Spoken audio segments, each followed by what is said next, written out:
Unatazama Ndizi TV.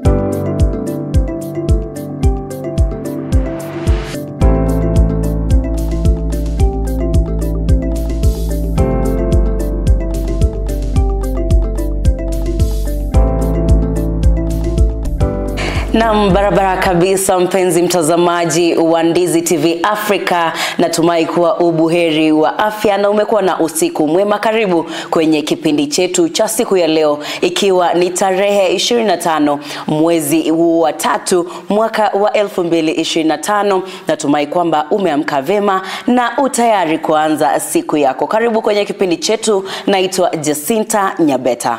Nami naitwa Jeff Nyakundi. Karibu sana katika kipindi chetu cha Pambazuko kuanzia sasa hivi hadi wakati ule tutafika kikomo mida ile ya saa 3 asubuhi, kwa kwamba kuna mengi ambayo tumekuandalia. Lakini la kwanza, je, mpenzi mtazamaji, umeamka namna gani? Shughuli zako za siku umezipanga namna gani? Umetoka nyumbani ama bado wewe umelala? Aha.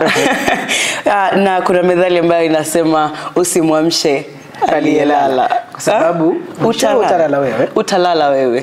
Lakini karibu sana mpenzi mtazamaji, siku hii ya leo tumekuandalia taarifa tofauti kutoka nchini Kenya, hapo ambapo ikiwa ni wiki ya 3 ya kipindi chetu cha Pambazuko. Natumai kwamba unaendelea kukifurahia kipindi chetu. Lakini kabla tuanze kupata himizo la siku ya jana, nilipata taarifa fulani ambayo ilikuwa ya kusikitisha, ambayo sikufurahia kabisa.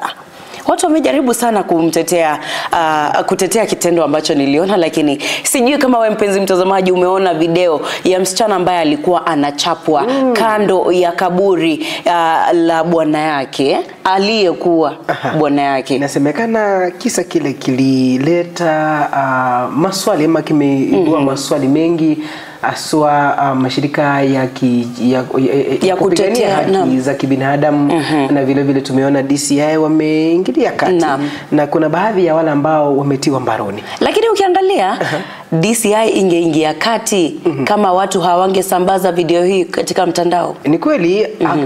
Kwanza ni kwamba kitu ambacho kidogo hakijaripotiwa hakiwezi julikana. Na jinsi ambavyo watu tunazungumza kila wakati kwamba yale ambayo hayajafika katika vyumba vyetu vya habari kupasha kutoka hapa, basi kidogo watu wengi hawatajua. Lakini yule ambaye alinasa video hiyo na kuiweka katika mitandao ya kijamii kidogo alisaidia, kwa sababu nadhani kwamba mwanamke yule atakuwa anapata haki, kwa sababu alidhulumiwa na jinsi ambavyo alichapwa. Mwishowe alitupa katika kaburi lile na akamwagiwa mchanga, kisha baadaye akatolewa. Walisema, niliona pia mamake akilia mpaka babake, na ni jambo ambalo sio nzuri. Nimeona pale mtandaoni watu wakizungumzia swala hili. Kuna swala la kimila. Mila ni tofauti. Lakini mbona umlazimishe mtu mkubwa, kwa sababu huyu anajua ama si changamoto, lakini anajua yale ambayo yatatokea kama hatafanya hilo jambo ambalo unamwambia afanye. Mbona usimwache basi? Kwa sababu ukiangalia kwanza, kuna huyu mwanaume mmoja ambaye alionekana kuwa yeye ndiye ring leader, ambaye alikuwa anamchapa. Na sio hakumchapa pale tu kwenye kaburi. Baada ya kumaliza kutoka kwa kaburi, bado walielekea kwenye coffee plantation. Nadhani kulianzia pale kwa wakati huyu mwanadada alitoroka kuenda, wakamtoa pale wakamrejesha. Basi wakampa kichapo kutoka kwa michai ama miti ile ya chai, machani chai pale. Kisha baadaye wakarejea katika kaburi lile la mumewe, anayekuwa mumewe. Na pale kichapo ambacho walimpa kidogo, wengi wanajiuliza maswali. Na leo hii maafisa wa polisi kushirikiana na idara ile ya DCI watakuwa wanatembea katika kijiji hicho, ambacho wameahidi kwamba kutakuwa kunawekwa parade ya wale wote ambao ni wanakijiji, ili watambuliwe wale ambao walikuwa wanampa kichapo hicho huyo mwanadada, baada ya wale watatu ambao walitiwa mbaroni na wapo katika seli katika polisi ama afisi za polisi zile za Nyamira ama kituo cha polisi cha Nyamira wakingoja kufikishwa mbele ya mahakama ili kushtakiwa kwa yale ambayo waliyafanya. Mimi nilikuwa najiuliza swali. Ingekuwa ni mwanaume amekataa kufanya hivyo, angepigwa? Kidogo, kwa sababu tuliona pale watu ambao walikuwa wanapiga huyu mwanamke wengi wao ni wanaume. Ni kweli. Na kina mama ambao walikuwa huko walikuwa tu wanapiga nduru, lakini hawangeweza kumsaidia ama hawakuenda kumsaidia. Nafikiri hawakuenda kumsaidia. Nikajiuliza, hizi ni mila zilifanya chapwe ama kuna mambo ambayo, kuna masuala ambayo hatukuwa tunayajua, ambayo hatuyajui, labda hawako wanaelewana na familia hii. Wakapata siku hiyo ndio amekuja. Labda hakuwa nyumbani hiyo siku, wakakuja matanga kumzika huyu ambaye alikuwa bwanake. Wakaona kwamba siku ya leo nimempata, ndo hii siku sasa ambayo nampa kile kichapo. Wakati nilikuwa na iangalia video ambayo mwanadada huyu amezungumza, ametaja kwamba hawakuwa ama kwa muda hawajakuwa wakiishi pamoja na mume ambaye ameaga, na walikuwa na uhusiano mzuri tu, kwa kwamba alikuwa anachukua watoto anawapeleka nyumbani, anawachukua anawapeleka out, kisha baadaye anawarejesha kwa mamake. Lakini sasa ameaga, na wanasema kwamba kulingana na taarifa ile ambayo mwanamke huyu alitoa ni kwamba alipata ajali. Na jinsi ambavyo alipata ajali, yeye kuuliza maswali hakujibiwa vizuri, kwa sababu jinsi ambavyo alikuwa anaelezwa ni gari imemkanyaga, pikipiki, vitu vingi tu ambavyo vilikuwa vinaelezwa pale. Na kisha baadaye basi akiuliza mama mkwe, sasa mama ya kijana huyu ambaye ameaga, akamwambia, mimi nataka mtoto wangu atolewe mochari aje kuzikwa, staki ni kama hali unataka mie nami nife niende pale mahali aliko. Basi wakafanya mipango tu, wakapanga jinsi ambavyo mwili huu utatolewa mochari na maziko yafanyike. Lakini sasa wakati imefika, service imefanywa, wamekamilisha, basi mahala ambako ni wakati wa jinsi ambavyo unajua mila na tamaduni za kila jamii, kurusha mawe mule, basi kisaa zake katokea, kwa sababu huyu mwanadada hakuwa tayari kurusha mchanga. Na basi kuna jinsi ambavyo watu fikiria, maybe wengine walifikiria huenda huyu mwanamke ndiye alihusika katika kifo cha huyu jamaa, ama amefanya hivi na vile. Kidogo jambo ambalo lilileta sintofahamu, tukaona basi huyu mwanamke amechapwa pale. Na ni kweli anaendelea kuuguza majeraha ambayo aliyapata. Na vile vile niliona akizungumza akisema kwamba amefanyiwa CS hapo awali mara 2. Na hapo ambapo alikatwa wakati alikuwa anajifungua ndo alikuwa anamgonga.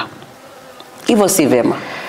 Ni kwamba nadhani wale maafisa wa kushughulikia mambo hayo watakuwa wanayashughulikia, mpenzi mtazamaji ambayo unaendelea kufuatilia Ndizi TV, kwa kwamba ni taarifa ya tanzia kidogo imeleta miemko tofauti katika mitandao ya kijamii.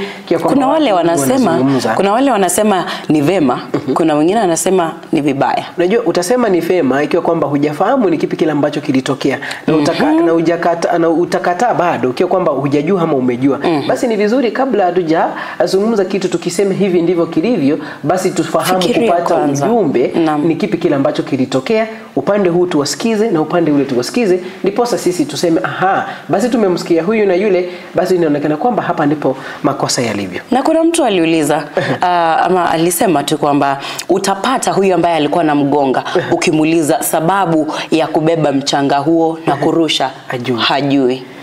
Ni kweli kwamba tamaduni na mila tofauti za maeneo tofauti humu nchini, kwa kwamba nadhani siku moja tutapata nafasi tu wale wazee wakongwe wetu wapate tuwaulize maswali kuhusiana na mila na tamaduni, aswa ikiwa kwamba ni sherehe kama hizo, ikiwa ni sherehe ya harusi, sherehe ya maziko, ni kipi kile ambacho huwa kinaendelea mule. Lakini pia vijana wengi tumeona wakisema kwamba tamaduni na kimila zitakuwa zinaisha. Wanasema kwamba mwacha mila si mtu. Lakini ukiangalia, kwa sababu kwa sasa kizazi hiki cha sasa ama vijana ama watoto, utapata sana mtoto mdogo akikupata unakunywa pombe, atakuuliza mbona unakunywa pombe na ni kali. Ukimwambia ni tamu, hawezi kuelewa kwa sababu ni kali, ni ukweli ni kali.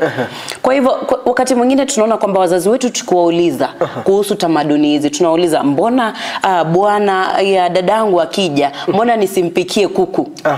atakwambia hafai kula kuku nyumbani kwangu, lakini ukimuuliza mbona, hana jibu. Na kwa sasa sidhani kama vijana wanataka kufanya kitu bila sababu. Ni kweli. Lazima wawe na sababu, kwa sababu wazazi wetu tunafikiria ama jinsi ninavyoona ni kwamba wakati wa kitambo hawako wanauliza maswali vizuri. Walikuwa wanaambiwa tu usifanye hivi, hawafanyi. Walikuwa wanasikiza. Lakini kwa sasa unajua lazima muulize, mbona nirushe mchanga kwa sababu labda anataka rest in peace. Mbona nisikule nini, unaona? Lakini hayo ni baadhi tu ya taarifa, ama hiyo ni baadhi ya taarifa ambayo ilinishika sana hapo jana, imekuwa ikizungumziwa kwenye mitandao ya kijamii. Lakini natumai kwamba mwanadada huyo pamoja na familia hiyo itakuwa inapata itakuwa inapata haki ili waweze kusonga mbele na maisha yao ya kawaida. Lakini tukiingia, kwa sababu unaona muda inasonga, tunafaa tupate himizo la siku. Basi mpenzi mtazamaji, utatufuatilia katika mitandao yetu ya kijamii kote pale Facebook tupate kama Ndizi TV News Digital, na pale YouTube pamoja na X account Instagram utupate @Ndizi TV News. Na kumbuka kwamba utazungumza nasi kupitia ujumbe mfupi, bila shaka kupitia mtandao wa WhatsApp kupitia nambari yetu 0792192834. Tovuti yetu ni www.ndizitv.co.ke. Basi dada, tupe himizo la siku. Himizo la siku, kwa sababu sasa tumeanza siku mpya, na natumai kwamba himizo hili litakuwa linakupa sababu ya kuamka na kuanza siku yako. Himizo la siku ya leo tunatoa katika kitabu cha Marko 11:24 ambayo inasema, kwa sababu hiyo nawaambia, yoyote mnayoyaomba mkisali, aminini ya kwamba mnayapokea, nayo yatakuwa yenu. Nirudie tena, kwa sababu hiyo nawaambia, yoyote myaombayo mkisali, aminini ya kwamba mnayapokea, nayo yatakuwa yenu.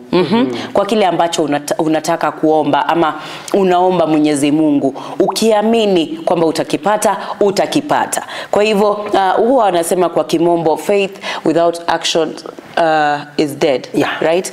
Ni kuonyesha kwamba ukimwamini Mungu, ukiomba kama unaamini Mungu, hilo jambo ambalo unaliombea litatokea. Ukiamini kwamba litatokea. Ni kama unajua siku hizi mtandaoni jina manifestation linatumika sana. Ndio. Watu husema I'm manifesting this. I'm manifesting this. Ni kama mtu anasema kwamba unataka jambo fulani. Labda unataka mwaka huu uweze kumaliza chuo kikuu, upate first class, ama upite. Ama wewe unataka kuwa mzazi. Ama unataka, yani mambo ni mengi. Ama labda unatafuta kazi.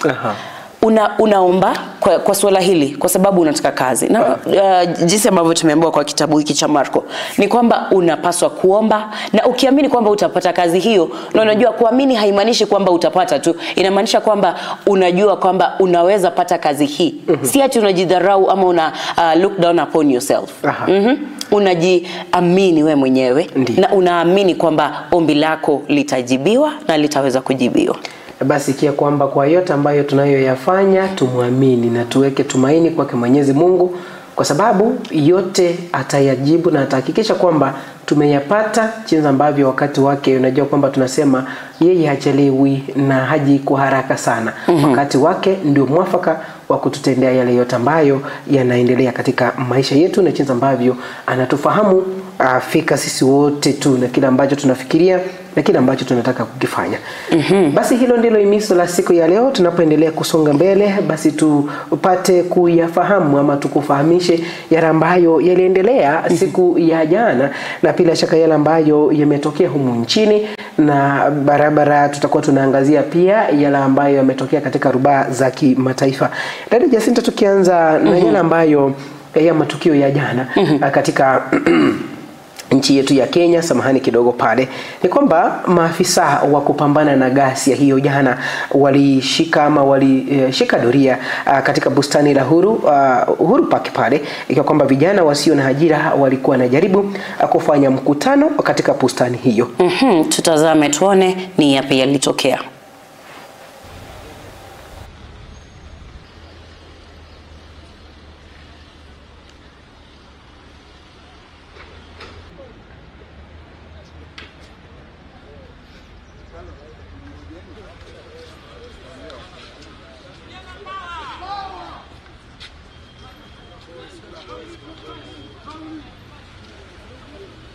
Paulina go huko, tuende tu, si tunaenda hivyo tukienda hivyo.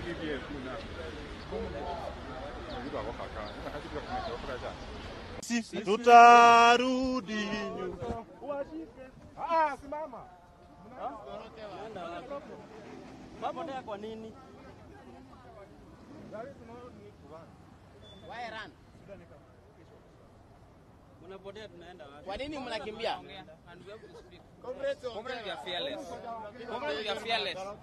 Watu peleke sasa ndio sio sana jua.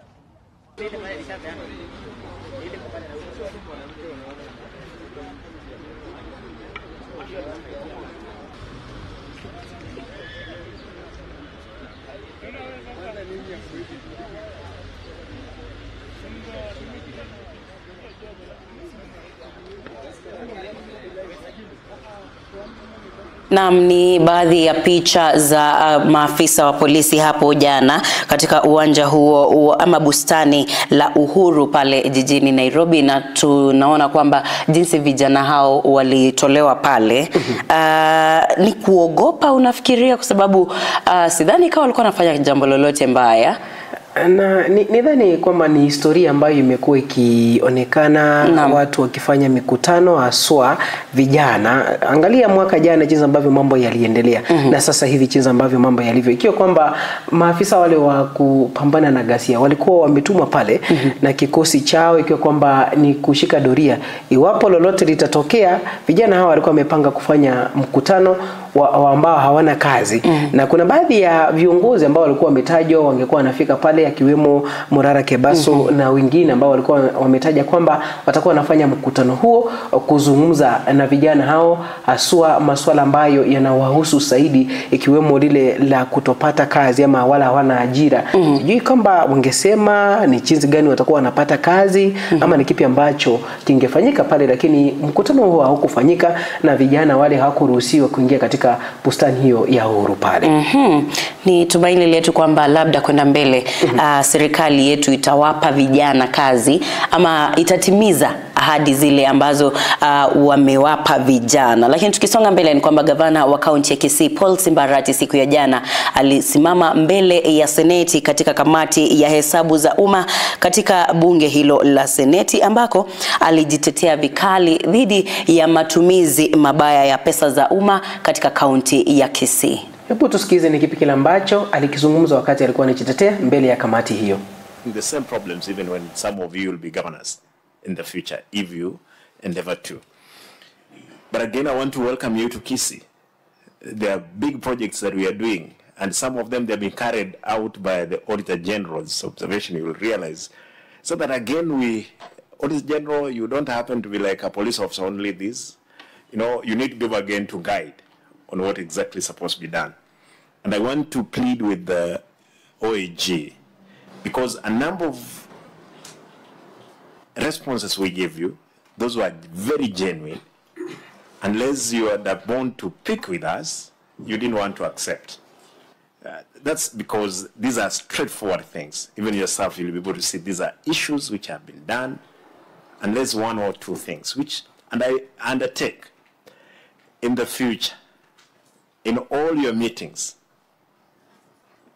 I request, because Homa Bay and Kisii, they're just neighbors and they're very close, they're within 30 minutes. Even if you were to come and tell me, Governor, these people of yours, they have not provided this information we've asked for. We ask that particular officer there and then. If we cannot provide, he goes home. Because we are serving the people who need our services, as it were. Therefore, Mr. Chairman, I want to commit that those particular items, 21 days, the committee will be in place. I'm fast tracking the process of the board, Public Service Board, the chairman and the secretary, who are supposed to be in place, and many other activities that are supposed to be run by the county. For saboteurs, my senator is here. Some of these people, I may jump with them. They'll definitely run around because, again, the senator happens to be the crusader of those rights of those people. But for sure, we will pass them through the process, which is fair for them to get services to the people. Therefore, Mr. Chairman, I want to thank you as a county. We are ready. We'll appear as long as we are within the law, as it were. Thank you. Senator Onyonka, your final word. I hope you're not a saboteur. Chair, before Senator Dulo. Onyonka, sorry, I'm coming in. Governor, I hope you have heard what the chair has said. At the end of this sitting, we are going to submit our reports to the House. As it is, even the matters that are unresolved. And I hope you understand the implication of the report if it's going to be tabled on the floor of the House as it is without being resolved. Because simply you have lost the opportunity of going through your documents and also resolving them. So I hope in future you will be able to get more time to be able to look at these documents, because it's going to have a bigger impact. Because with the governments, there is no way that you can erase any report or record. Because if it leaves this committee, then it will go as it is forever. I thank you. Sorry, I'm just warning you on this. Asante. Yeah, I mean, Governor Waithaka, the first governor of Nyandarua, has just been convicted this month over things he did in his first term in office. So these things remain live. Senator Nyonka. Ikiwa basi huyo ni huyo ni gavana wa kaunti ya Kisii ambaye alifika mbele ya kamati ya bunge ya kuangalia jinsi ambavyo fedha ambazo zinatumwa katika kaunti zimekuwa zikitumika pale ambako ameuliza maswali na jinsi ambavyo ameelezwa hapo kwamba ni jambo ambalo linaonekana kwamba ni dogo kwake, lakini kwa matumizi ya pesa za umma ni jambo ambalo litakuwa na uzito mkubwa wakati ambalo litajwa jinsi ambavyo lilivyo. Kumbuka kwamba ni baadhi ya maswali ambayo amekuwa akiulizwa jinsi ambavyo amekuwa akitumia pesa katika kaunti ya Kisii, kwa kwamba kuna zaidi ya shilingi milioni 6 ambazo zinatajwa zilikuwa zilipwe deni ya KPLC, lakini bado kaunti haijahakikisha kwamba pesa hizo zililipwa na jinsi ambavyo zilitumika, ikiwemo matumizi mengine ambayo kidogo hajaelezea jinsi ambavyo mambo yanaendelea vizuri pale. Naam, tuliona pale Simba Arati alionekana kuwa mjasiri ambapo alikuwa anazungumza hapo mbele ya kamati hiyo, lakini tutakuwa tunajua kwenda mbele kama alikuwa anasema ukweli ama anadanganya wakazi wa Kisii. Nakumbuka kwamba jinsi ambavyo ameelezwa ripoti ambayo imetolewa pale na imeandikwa na kamati hiyo ni kwamba mwananchi akiipata ama ikifikishwa katika seneti pale kujadiliwa, basi kutaibuka maswali mengi tu ambayo atakuwa anaulizwa. Na kuna mengi ambayo yamekuwa yakizungumzwa yanafanyika katika kaunti ya Kisii, mengi yakikanwa na ama yakikanushwa na baadhi ya viongozi akiwemo gavana wa kaunti ya Kisii. Basi tutangoja tuone ikiwa ripoti hiyo itafikishwa mbele ya kamati ile ama mbele ya bunge ijadiliwe pale. Na bila shaka nadhani kwamba ikiwa kwamba mambo haya yatakuwa hayatasuluhishwa, basi tume ile ya kupambana na ufisadi EACC itakabidhiwa ripoti hiyo na ianze kufanya uchunguzi, na wale watu ambao wametajwa kwamba wanahusika katika ubadhilifu ama matumizi mabaya ya fedha za kaunti ya Kisii, basi watakuwa wanaandamwa na kuulizwa maswali, wajieleza ama waeleze jinsi ambavyo mambo yamekuwa yakiendelea. Naam, lakini ni swala ambalo limekuwa likiangaziwa sana huko nchini Kenya.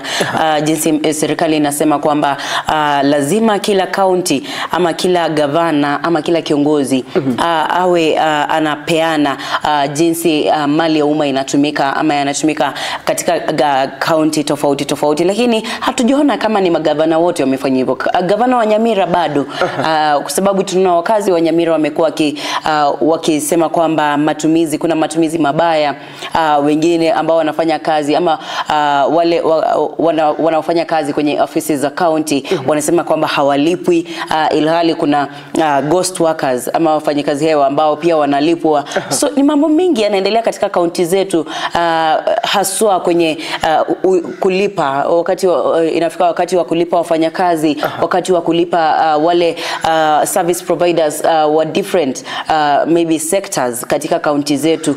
Lakini pia ni matumaini yetu kwamba itafika wakati ambapo serikali zetu za county zitaanza kuwa accountable, na tuliona pale hapo juzi Fernandez Baraza akisema kwamba ama ni jana akisema kwamba watasitisha kazi katika county tofauti kwa sababu serikali kuu haijaachilia fedha kuja kwa serikali za county. Lakini hizi fedha zikifika kwenye county zinaenda wapi? Ikiwa kwamba ni maswali sio maseneta wanauliza, tunapiga kelele mle juu katika serikali kuu county government zipate pesa. Na pesa hizi zikija kidogo hazitumiwi jinsi ambavyo zinafaa kutumika. Napata kwamba tumeka bajeti ni ya kununua tuseme vikombe. Basi tulisema vikombe aina gani tunaenda kununua. Kisha bado napata kwamba kwa zile vikombe tulisema tutanunua vikombe 40, basi tumenunua vikombe 2. Hizi zingine 38 ziko wapi? Ama tumenunua 20 havipo. Basi tukiuliza swali wengi jinsi ambavyo usema ni mambo ya kisiasa, wengine usema kwamba tunaonewa hivi na vile, lakini ni vizuri uwajibike kwa sababu pesa hizi ni za Mkenya wa kawaida ambaye anakata ushuru kila siku katika kazi zake ambazo anazifanya kuhakikisha kwamba maisha ama serikali inaendeshwa jinsi ambavyo ratiba yake ilivyo. Basi nadhani kwamba kila mtu anafaa kuwajibika kwa kwamba ni shilingi umepatiwa shilingi 5 Jacinta. Hebu ueleze jinsi ambavyo umetumia shilingi 5. Utaitisha tena shilingi 5 zingine iwapo hujaeleza jinsi ambavyo umetumia shilingi 5 ambazo ulikuwa umepewa awali. Lakini pia nafikiria kwamba magavana wa kaunti zetu nchini Kenya wanafaa watazame jinsi Ferdinand Waititu bado kwa sasa maisha yake yakoaje, ili wajue kwamba uwajibikaji unahitajika. Ni kweli. Naam. Basi tunapoendelea kusonga mbele ni kwamba mbunge wa Sotik Francis Sigei amewaomba walimu wakuu wa shule za upili kuwaachilia ama wale ambao wanashikilia vyeti vya wanafunzi ambao walimaliza kidato cha 4 kulingana na agizo ambalo lilitolewa na serikali. Ya kwamba kiongozi huyo alikuwa anazungumza hayo ama alisema kuwa swala la kukosa vyeti linawaathiri wanafunzi pakubwa haswa kwenye utafiti na wakazi ama kutafuta kazi na pia uajiri ama kufanya usajili kwenye vyuo vikuu. Naam, tutazame tuone kiongozi huyo alikuwa na nini ya kusema. Mwalimu mkuu na unakatalia certificates ya watoto. Labda watoto hawawezi kulipa pesa, itakuwa ni vigumu sana kusamehe. Nafikiri kuna hatua serikali inaweza kuchukua ili wale ambao wanakataa kutoa stakabadhi wa serikali wa watoto waweze kufuata hiyo maneno na watu kufuata maneno. Kwa hivyo tunataka, hata mimi nahimiza kwamba watoto ambao wamekuwa na shida ya kulipa school fees labda hawana problem wengine, lakini kuna wengine ambao hawezi kulipa. Lakini umri imetoka kwa serikali ya kwamba certificates iwe released. Ni kiongozi wa ama mbunge wa Sotik Francis Sigei akisisitiza kwamba walimu wakuu wawape wanafunzi vyeti hivi. Na tuliona kwamba sio yeye peke yake amezungumzia, tuliona waziri wa elimu Migosi akisema kwamba pia wanafunzi wanapaswa kupatiwa vyeti hivi. Lakini shule unapata kwamba zinashikilia kwa sababu wanasema kwamba labda wanafunzi hawa hawajamaliza karo yao, ama labda kuna vitu ambavyo waliharibu, kwa sababu tunajua kwamba wakati unaenda kuchukua cheti chako kutoka kwa shule ambayo ulisoma ya upili, lazima ufanye ile clearance ambayo labda wataenda waangalie kama uliharibu chochote, ulitoa nini maktabani na haukurudisha, vitu ambavyo ni za kweli na zinafaa, kwa sababu kuna wanafunzi ambao unapata ni wabaya, sio hawachungi vitu vya shule ama tuseme mali ya umma, kwa sababu ni kama mali ya umma. Jinsi ambavyo umetaja pale ni kwamba serikali imezungumza na ni jambo ambalo halijaanza leo hii. Wakati wa serikali yake Uhuru Muigai Kenyatta tulimuona aliyekuwa waziri wa elimu bwana Daktari Fred Matiang'i, naye alileta jambo kama hilo. Kidogo pale kuna wale ambao waliogopa na kuna wale ambao walitii kile ambacho alikizungumza. Lakini swali kuu linakuwa ni hili: je, usome tuseme kwamba ni kidato cha 3, hujakuwa ukilipa school fees pale, uko na deni kubwa, umemaliza kidato cha 4, basi urejee, unahitaji kupatiwa cheti chako. Na pale hujafanya clearance na bado unalo deni. Kidogo inakuwa ni changamoto kubwa kwa shule. Kwa sababu huyu mwalimu lazima awajibike.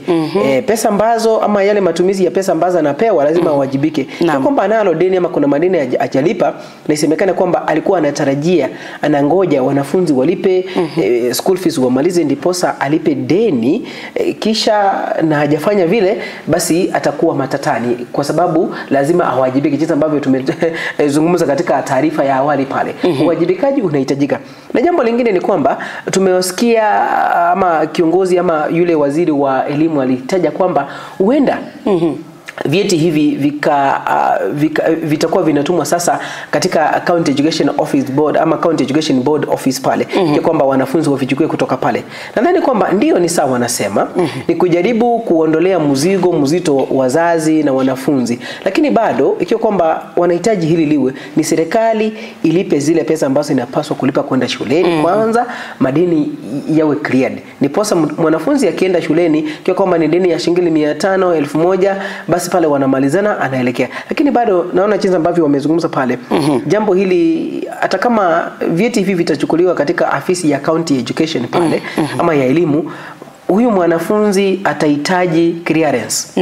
Ataelekea pale shuleni, hakikisha kwamba hana deni yoyote, niposa ile barua ambayo anakuja nayo kutoka shule ataelekea na katika County Education Office Board kuchukua cheti chake. Bado hilo hatujalisuhisha kikamilifu. Nadhani kwamba wale wahusika katika sekta ya elimu wanapaswa kulichangamkia jambo hili na kuzungumza kwa kina, kuhakikisha kwamba wameafikiana ni kipi kile ambacho kinapaswa kufanya. Na pia wengi wanataja kwamba pesa hizi ambazo huwa zinatolewa na mawakilishi wadi, basari ya mbunge, ya gavana, akina mama ama mwakilishi wa kina mama katika kaunti, hizi pesa zote zingewekwa katika kikapu kimoja. Ingesaidia kabisa kufunza ama kuwasomesha wanafunzi wa Wakenya wa kawaida hapa nchini Kenya bila mwanafunzi kuwa na deni lolote lile. Lakini kwa sababu wengi wanafanya yale ambayo wanayafahamu na wale ambao wanayajua haswa jinsi ambavyo wanajipatia mulungula katika pesa hizi ambazo zinatolewa sasa elimu,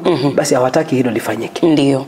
Na ni vema labda walimu wakuu pamoja na wazazi waketi chini na kufikiria swala hili, kwa sababu kuna wazazi wengine pia unapata kwamba hawataki kuzungumzia swala hili la wanafunzi ama watoto wao kuharibu labda mali ya shule bila kulipa, kwa sababu kuna wazazi wengine ambao unapata wanatetea watoto wao. Tunaelewa kwa sababu ni watoto wao, lakini haimaanishi kwamba watoto hawa hawakufanya makosa fulani. Lakini wakati mwingine pia labda wanafaa kuwapa wazazi, kwa sababu unapata mwanafunzi alimaliza shule miaka 5 iliyopita, lakini hajawahi kuchukua cheti chake, na sababu ni kwamba ama hakumaliza karo yake. Nafikiri ikifika miaka 5 kwa sasa, kama mtu hajachukua cheti chake, inamaanisha kwamba hataki cheti hicho ama ile pesa ambayo ilibaki wakati ule. Sidhani kama bado atailipa. Ni ngumu kupata kwamba huyu kijana ama huyu mzazi ataenda kulipa, kwa sababu baada ya miaka 5 na upate kwanza mwanafunzi huyu hakufanya vema. Kwa sababu mtu akifanya vema lazima achukue cheti chake ndipo aingie kwenye chuo kikuu ama aendelee na masomo yake ya mbele. Lakini kama mtu hajapita, hakuwa amemaliza karo, wengine hawaoni sababu ya kuchukua. Wanasema kwamba labda hata nikienda nichukue cheti hicho hakizi nisaidia. So anaamua labda kuenda kufanya kazi za jua kali ama kufanya manual work, ile tunaita blue collar jobs. So unapata haoni sababu ya kuchukua cheti hiki. Kwa hivyo pia mzazi anafaa labda aelimishwe, aambiwe kwamba hata kama mtoto wake amepata grade mbaya ama amepata marks mbaya, lazima uchukue cheti hicho ili kikusaidie wewe, hata kama unataka kwenda kozi ambazo ni za nitazitaje, za technical courses.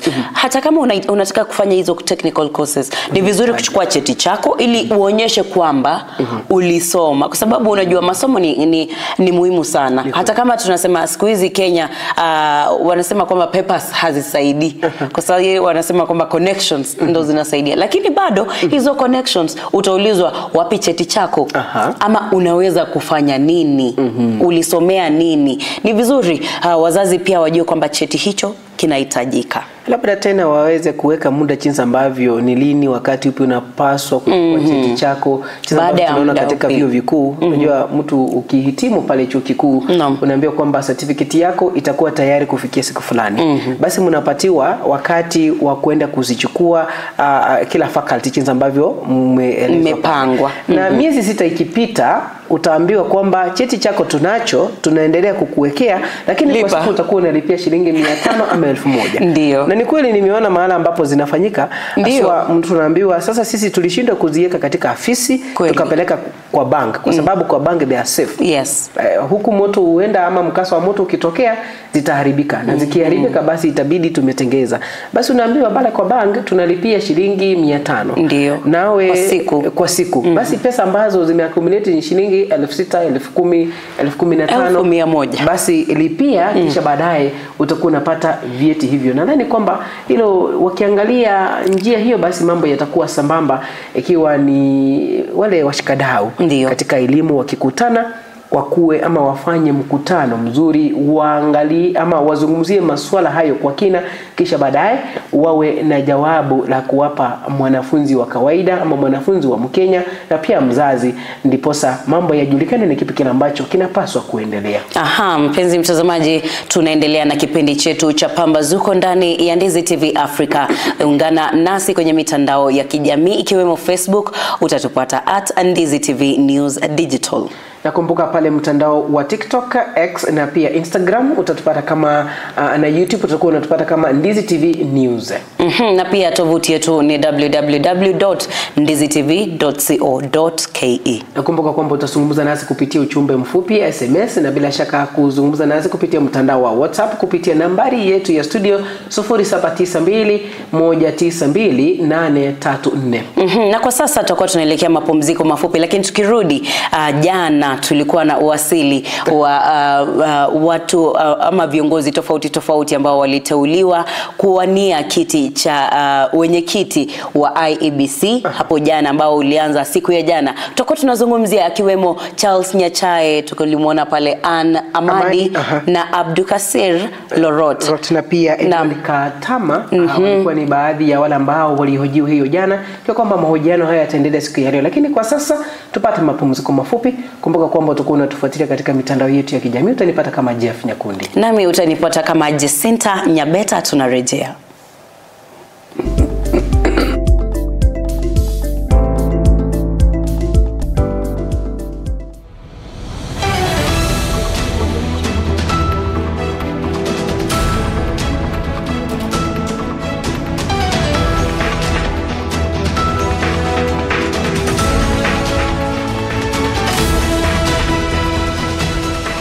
Unatazama Ndizi TV Africa.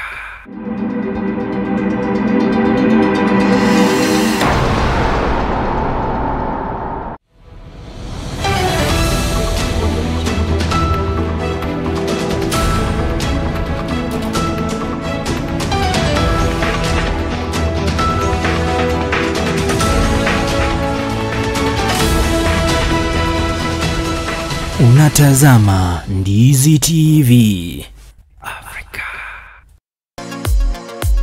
Wewe ni fundi wa kujenga nyumba au una nia ya kujenga nyumba? Basi duka la Shah Ceramics ambalo lipo mjini Kisii mkabala na jumba la Mocha Place wanauza bidhaa mbalimbali za ujenzi kama vile mapo tiles, chuma aina mbalimbali, mabati, simiti, PVC ceiling, vioo na cabinets, tangi za kuhifadhia maji, chain links, MDF boards, ceiling boards, rangi aina mbalimbali hadi zile zinachanganywa na kompyuta, bulbs, zulia aina zote, power tools, showers, pump za maji, kufuli, gypsum boards na zingine nyingi. Wapigie simu kwa nambari 0703943972. Shah Ceramics for hardware and sanitary.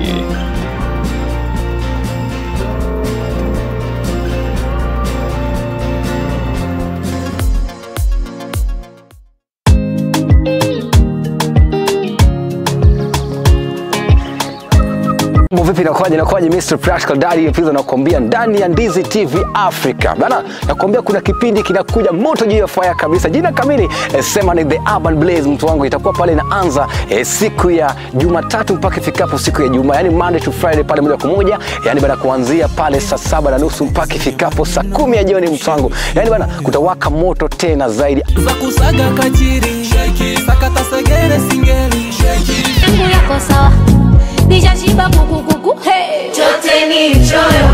Pale hivyo tukianza show pale siku ya Monday itakuwa pale hivyo tunaanza na yani check up kidogo, unaambia kwamba wewe nani ukiwa area gani, alafu unatupata kwa njia gani pale moja kwa moja. Alafu tena kingine itakuwa ni stories pale kuongelea wasanii. Kifika siku ya Tuesday ndio hivyo kabisa after check up itakuwa tunazungumzia msanii ambao anafanya kazi nzuri pale. Alafu siku ya Wednesday ni siku ya watoto, yani wasichana na kuambia. Siku ya Thursday inakuwa ni TBT, alafu ikifika pale siku ya Friday inakuwa pale ni yani bana nakwambia ma request kali kabisa. Kwa hivyo nakwambia bana hapana kosa kutune ini zaidi pale ndani ya Ndizi TV Africa. Call me Mr. Practical, they do call me Daddy episode. Sini sawa. Tupatane live. Sini sawa. Kenya mkopo wako fiti na sini sawa. Asini sawa. Mafuta silipanda tukavuka Uganda.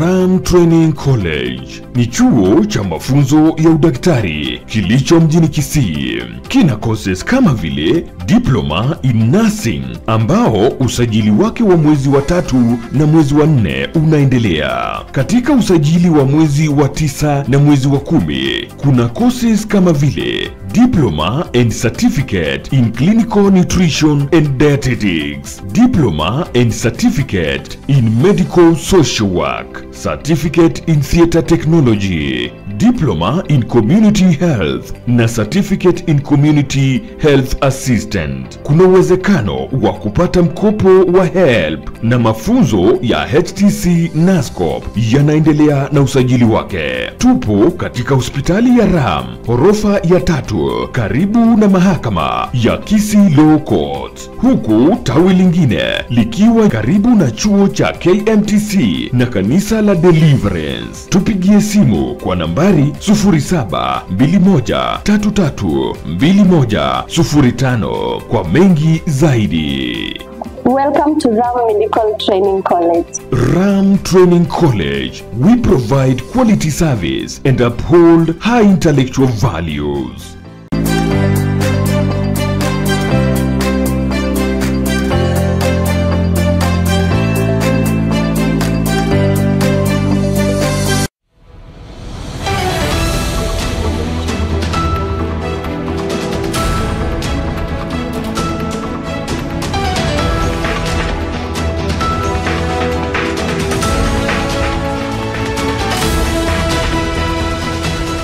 Unatazama Ndizi TV Africa.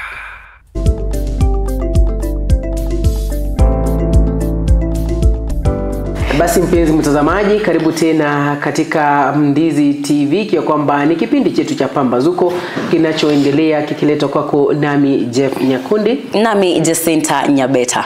Kwa kwamba tunapoendelea kusonga mbele kukufahamisha yale ambayo yaliendelea hiyo jana na yale ambayo yametukia kutoka maeneo tofauti hapa nchini Kenya na maeneo ama rubaa za kimataifa.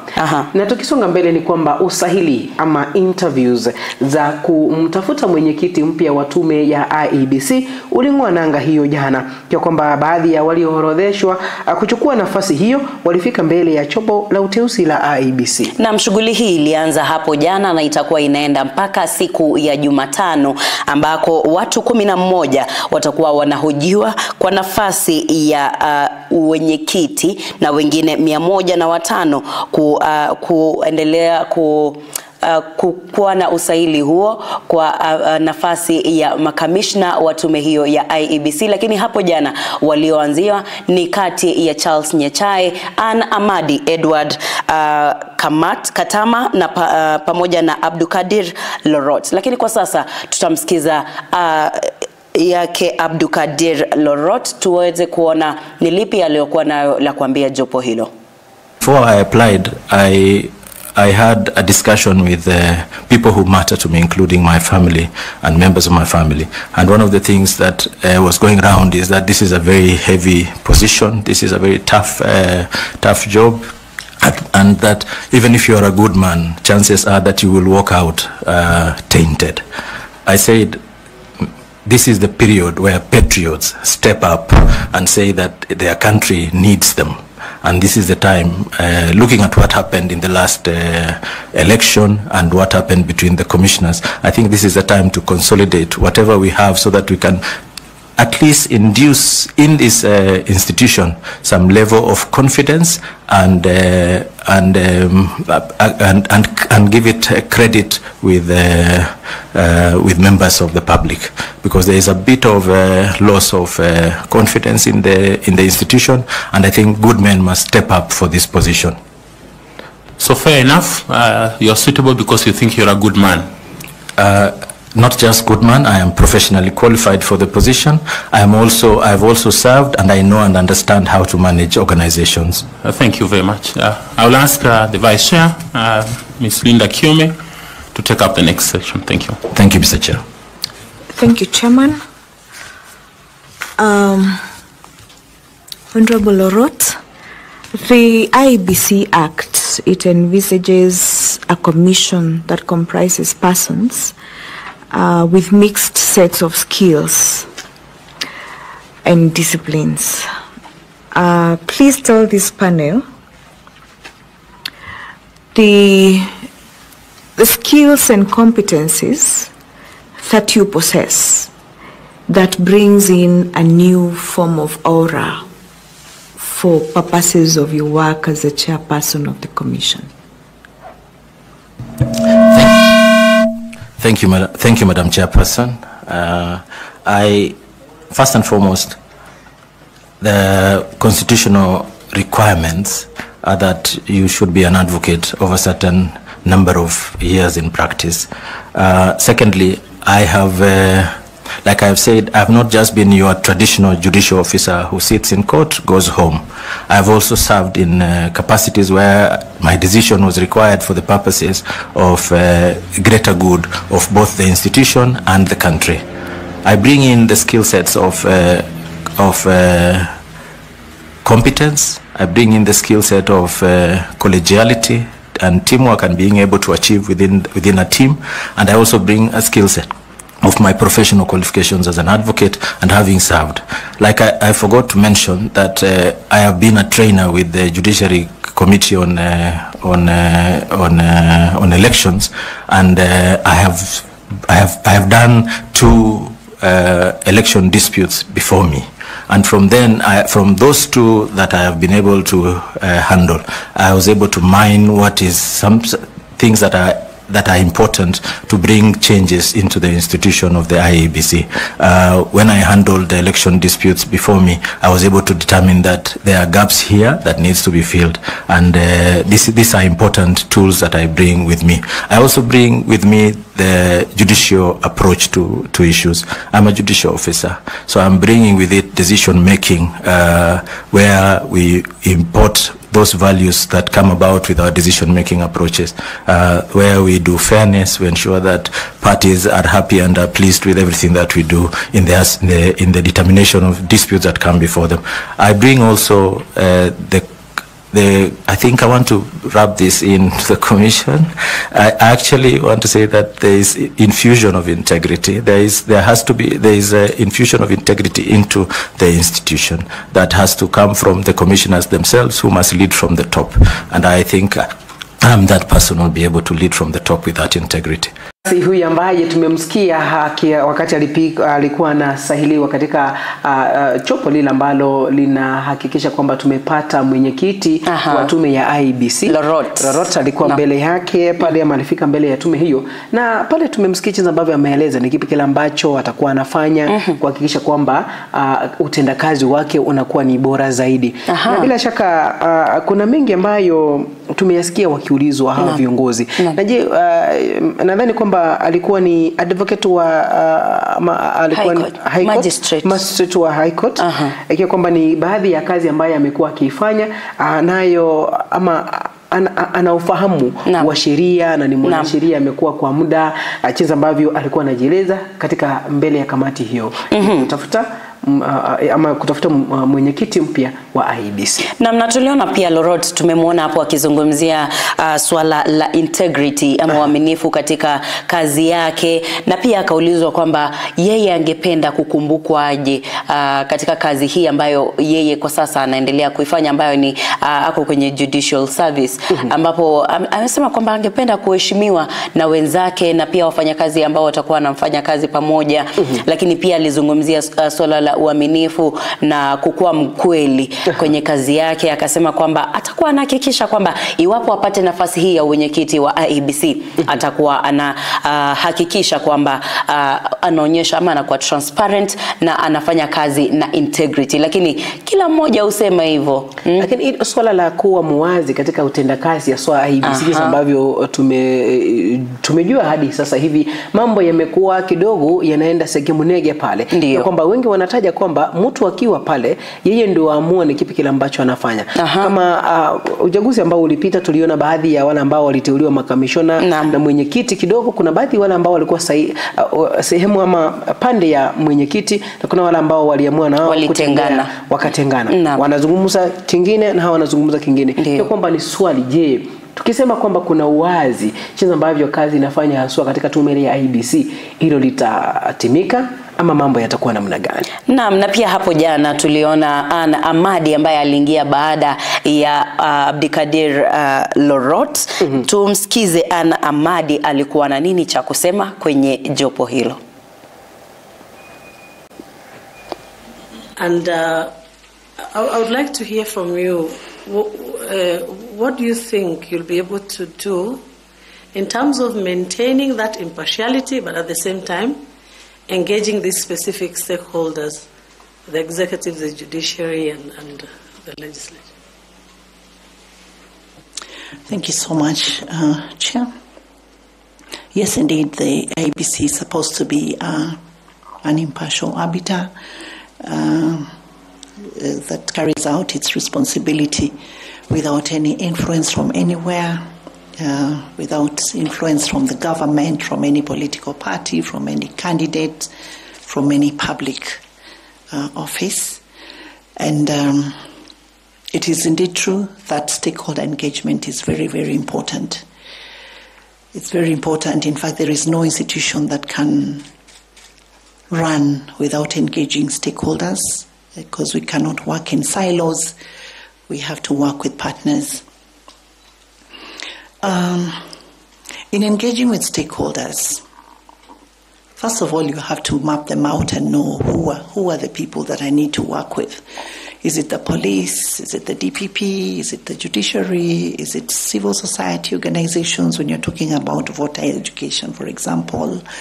Is it DCI? Is it based on whatever it is that the IEBC is seeking to gain from the stakeholders? All those engagements must be on the basis of the rule of law. All the engagements must be on the basis of strict observance of the rule of law and based on the respective mandates of the IEBC vis-a-vis the mandate of those other institutions.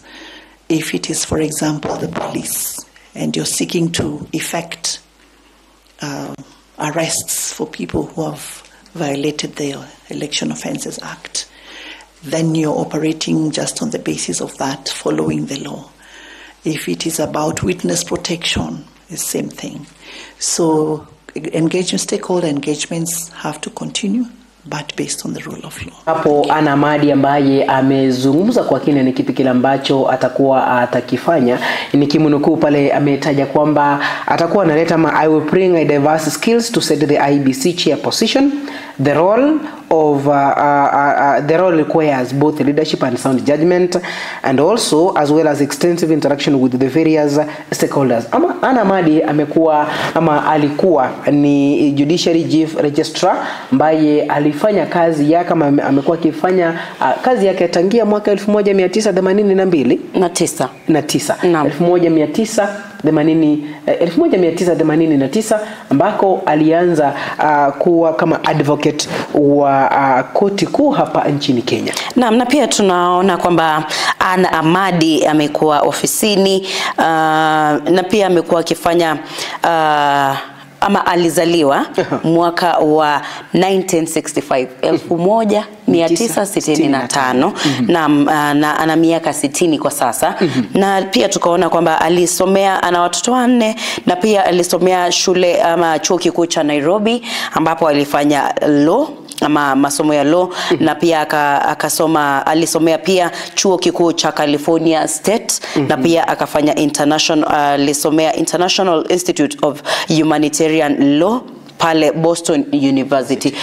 Hivyo kwa sababu tumeona I think ni requirement moja ambayo viongozi hawa ama si viongozi ama hawa ambao waliteuliwa kuwa wenyekiti ama kuwania wenyekiti huu lazima ujue kuhusu law ama sheria. Lazima ukuwe umeelewa sheria ya Kenya vizuri. Kwa hivyo lazima wote wakuwa wamesomea ama labda wamefanya kazi kwenye ambapo maybe judiciary hapa nchini Kenya ama hata nje ya nchi ya Kenya. Lakini tumeona kwamba ni swala ambalo tuliona kwa Lorot pia amekuwa wakili hapo awali, amefanya kazi na Judicial Service na kwa sasa pia tumeona Anna Amadi pia alikuwa katika judiciary. Na mwingine ambaye alifika mbele ya kamati hiyo ni Charles Ayako Nyachai ambaye naye alifanyiwa usahili hiyo jana kwa kuwania kiti cha wenyekiti wa IEBC. Hebu tumsikize ni kipi kile ambacho alikizungumza wakati alifika mbele ya chopo hilo.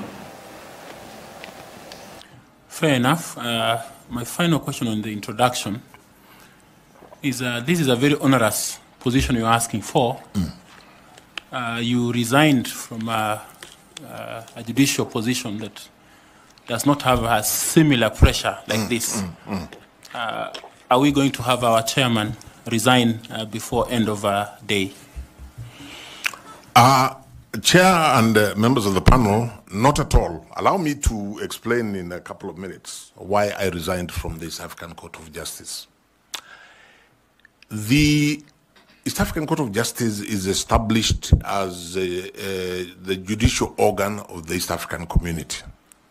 It's an ad hoc court, means it's not full-time, and it operates to a certain calendar.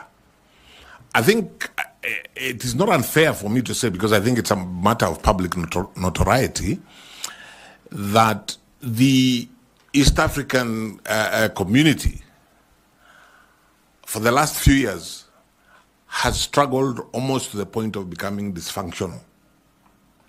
So that you had a situation where you have an ad hoc court with a calendar, 4 sessions in a year.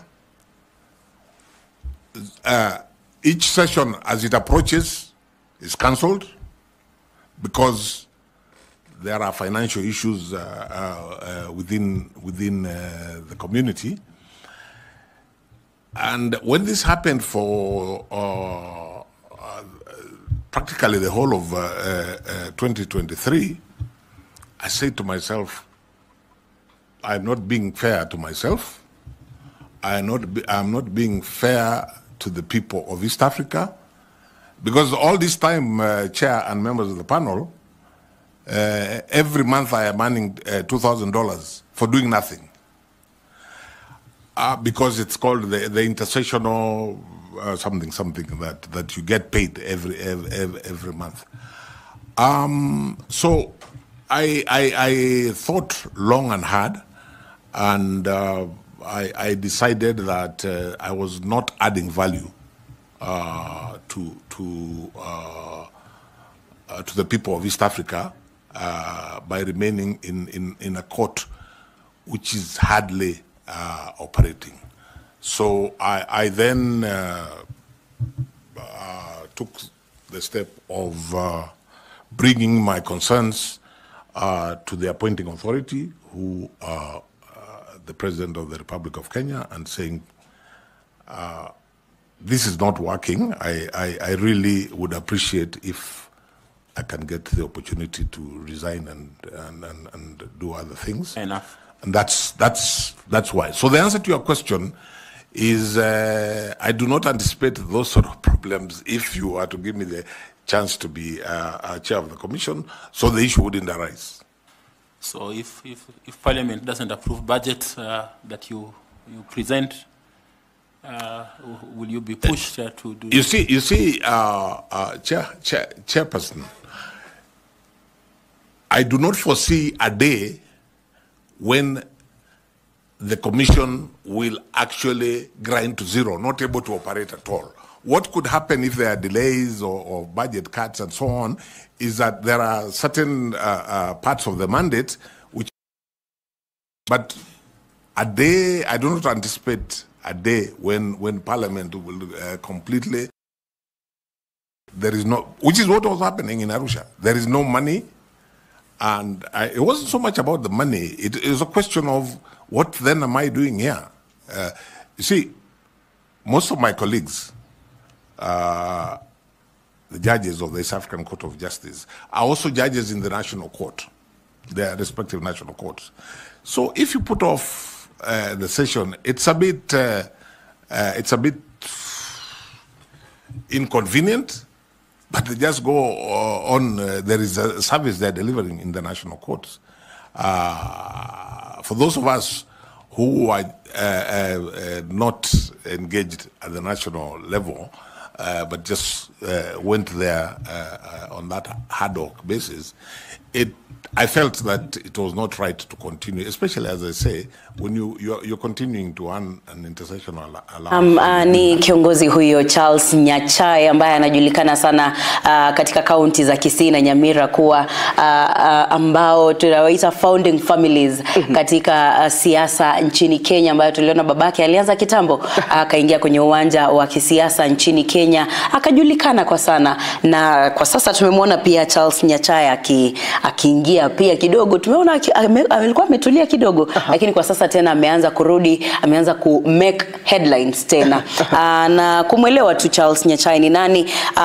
Honorable Charles Ayako Nyachai ni jaji kwenye koti kuu, na pia alizaliwa mwaka wa 1958, ambaye ana master's degree ya sheria akasomea, ambaye alifanyia kwenye chuo kikuu cha London, na pia ana bachelor's degree ya law ama ya sheria pia kutoka kwa chuo kikuu cha East Anglia ambayo iko Norwich, England, na pia akafanya Bachelor of Arts Advocates ambako ni advocate kutoka mwaka wa 1986 mpaka sasa, lakini hapo awali alikuwa mwenyekiti na commissioner for implementation of the Constitution of Kenya ya mwaka wa 2010 mpaka 2015, na pia ni commissioner Kenya Law Reforms Commission, International Court Commission of Jurists. Anafanya, tumeona kwamba ako na tuseme aje, ana masomo ya kisheria, alifanya sheria kuanzia Bachelor of Arts pale zote, kuanzia degree yake kufika kwenye masters zote amesomea sheria. Na bila shaka kuna lile ambalo anashikilia sasa hivi kwamba ni mwenyekiti wa Council of Kenya School of Government, kwa kwamba ni wadhifa ambao anashikilia kwa sasa, kile ambacho nasema kwamba ni current. Lakini kuna mengi ambayo ameyazungumza pale. Aswa kwa kuuliza swali, mbona akajiuzuru kazi na kurejea nyumbani. Na pale ambapo ameeleza kwamba ni jambo wengi sidhani kwamba watu wengi wanaweza fanya vile, kwa kwamba ameeleza kwamba yeye anaona kwamba analipwa na pesa ambazo analipwa ni kama analipa tu bure bila kufanya kazi yoyote. Ametaja pale kwamba vikao ambavyo vinafanyika samahani, vikao ambavyo vinafanyika vya koti ile ya East Africa, vikao vinafanyika mara 4 kwa mwaka, na wakati mwingine unapata kwamba vikao hivyo vimeahirishwa, na basi akaona kwamba hata kuwa anafanya haki kwa mwananchi wa Afrika Mashariki, akaamua kidogo pale ajiuzuru. Mbona amesema kwamba alikuwa analipwa shilingi $2,000 kwa mwezi. Ukifanya hesabu pale ni pesa za Kenya shilingi 1,259 na 62.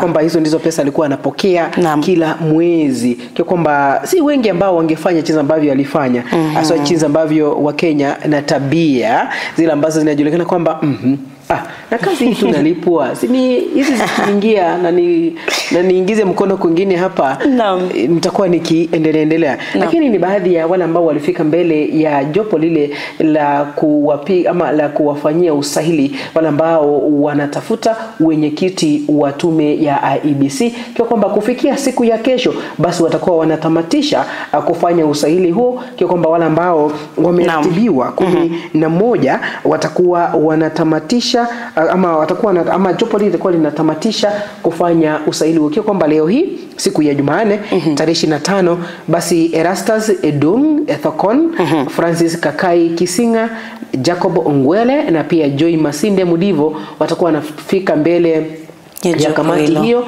kupigwa ama kufanyishwa interview pale, kisha baadaye hiyo kesho tutakuwa na kina tutakuwa na Lilian Wanjiku Munegene, tutakuwa na Robert Akumu Asembo pamoja na Saul Simiyu Wasilwa ambao watakuwa mbele ya jopo hapo kesho. Basi tutangoja ni kama kwamba jinsi ambavyo wakitamatisha usahili huu, nadhani watapeana ripoti na basi the best candidate atapata nafasi hiyo ya kusaidia nchi ya Kenya katika kuwa mwenyekiti wa tume ya IEBC kwa miaka 6 mfululizo, kwa kwamba hatamu yake kama haitakatizwa jinsi ambavyo tumekuwa tukiona miaka ya nyuma, basi atakuwa anafanya kazi kwa miaka 6 mfululizo kuhakikisha kwamba anawafanyia Wakenya kazi, kuwasaidia haswa wakati wa uchaguzi ambao utakuwa ukifanyika, haswa kibarua cha kwanza kwa yule ambaye atakuwa anachukua hatamu hiyo. Kibarua cha kwanza kitakuwa ni uchaguzi wa mwaka 2027, na bila shaka pale kuna mengi ambayo yanahitajika kufanywa, haswa kuangalia mipaka ya maeneo bunge na kaunti tofauti vijana ama kujiandikisha kwa wapiga kura mwaka 2027 na mengine mengi ambayo yanawangoja ofisini, kwa kwamba si kazi rahisi ambayo inawangoja. Tukiangalia jinsi ambavyo ni miaka 2 tangia aliyekuwa mwenyekiti wa tume ya IEBC, nadhani miaka 2 ndio tangia amalize shughuli yake na pia aliaga mwaka huu. Basi tutangoja tuone kipi kile ambacho kitakuwa kinaendelea. Na tunajua kwamba kuwa mwenyekiti wa IEBC ni kazi ngumu, kwa sababu hata ukitazama wakati walikuwa wanafanya usahili huu walikuwa wanaulizwa maswali tofauti ikiwemo utakuwa una shughulikaje wakati ambapo labda kuna stakeholders wengi ambao wanahusishwa kwenye kura katika kupiga kura na katika chama hiki cha katika IEBC utakuwa una balance utakuwa una balance aje wote, kwa sababu kuna mmoja atakwambia hapana staki hili, mwingine aseme staki hili, ama hamtakubaliana na haswa kwa wale ama labda candidates ama jinsi ambavyo mnafanya kazi yenu. Wewe kama mwenyekiti utakuwa na atakuwa na peana jibu la mwisho ama instructions za mwisho wakati wa kura.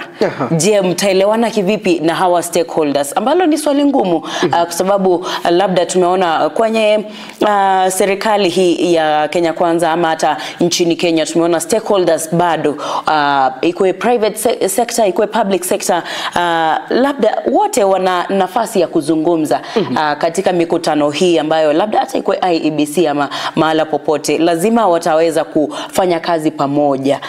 Na tumaini letu ni kuwa kiongozi ama yule mwenyekiti ambaye atachaguliwa kuwa mwenyekiti wa IEBC atakuwa na uwezo wa kufanya kazi vema na hawa stakeholders, ambapo hawataonelea pande moja wafinyilie pande nyingine, watakuwa wanafanya kazi vizuri. Nakumbuka kwamba tume ya IEBC ni tume ambayo inajisimamia, basi anapaswa ni mtu awe ni mtu wa kufanya ama mtu ana independent decision ama kufanya decision ambayo itakuwa inahusisha watu wote. Na jambo kuu ni kwamba ikiwa kwamba jambo limetokea na unaona kila mmoja anarusha mikono hapa pale, nzuri ni kuwaleta pamoja, zungumza na wao, wasikize. Ukisawa wasikiza, basi wewe kama mwenyekiti basi fanya uamuzi ambao ni uamuzi ulio bora, ama uamuzi ambao unaona kwamba utaleta haki kwa watu wote hapa nchini. Aha.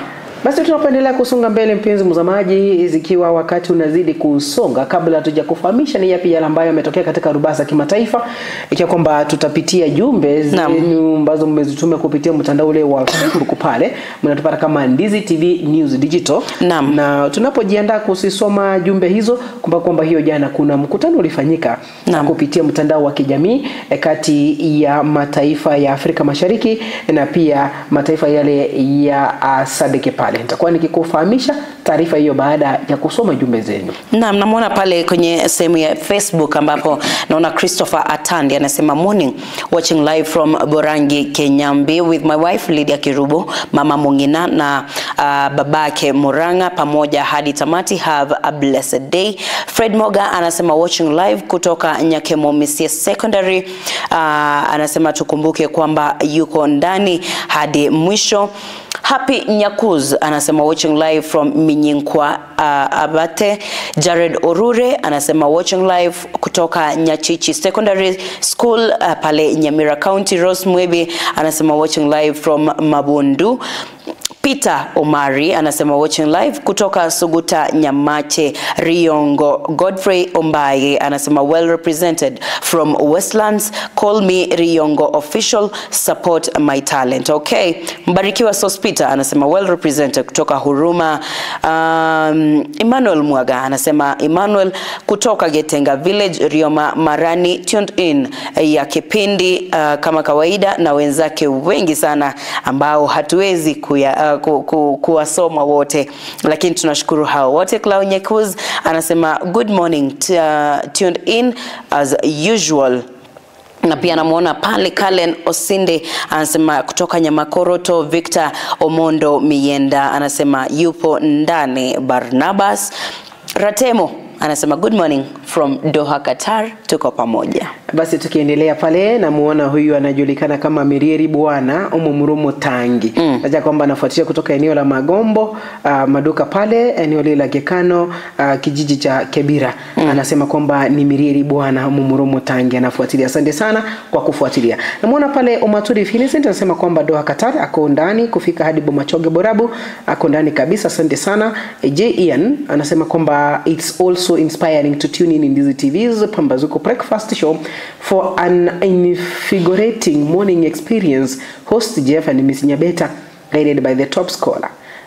Jams pale anasema kwamba inspiration brings us an inspiration blend of knowledge on education, information, spiritual and entertainment to kickstart our day with enthusiasm. Asante sana. Namuona pale Jobo Mayo, asante sana kwa kuwa ndani kutoka maeneo ya Nyamwetoreko, Nyamira County. Dolvin Mura anafuatilia kutoka maeneo ya diaspora. Asante sana Dolvin kwa kuwa ndani, naendelea kufuatilia baadhi tu ya jumbe zenyu ambazo mmezituma pale, naendelea kufuatilia moja kwa moja tunapoendelea kusonga mbele katika kipindi chetu cha Pambazuko, ukiwa nami Jeff Nyakundi nami Jacinta Nyabeta.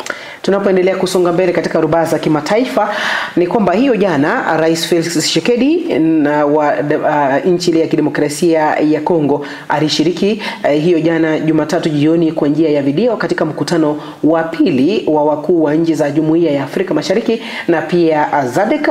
Katika mkutano huo wakuu walioteuliwa marais wa zamani watano kama wawezezaji katika mgogoro wa mashariki ya DRC, ama wale ambao watakuwa wanaangalia kwa kina kila ambacho kimeleta mzozo huo na kujaribu kutatua.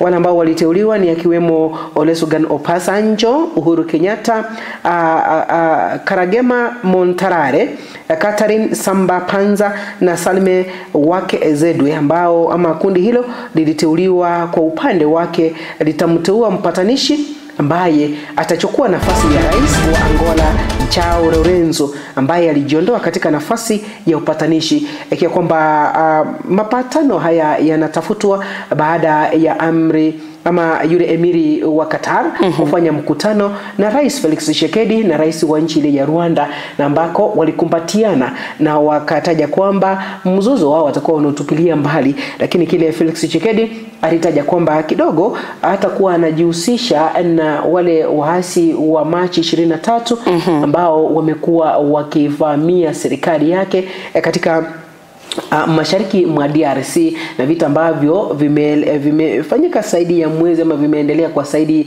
ya mwezi ama zaidi ya miezi miwili sasa, ikiwa kwamba vitu vya kawaida ama kukatizwa kwa usafirishaji wa vitu vile ambavyo vinahitajika na wakazi wa eneo lile la mashariki mwa DRC wakipata ugumu kidogo.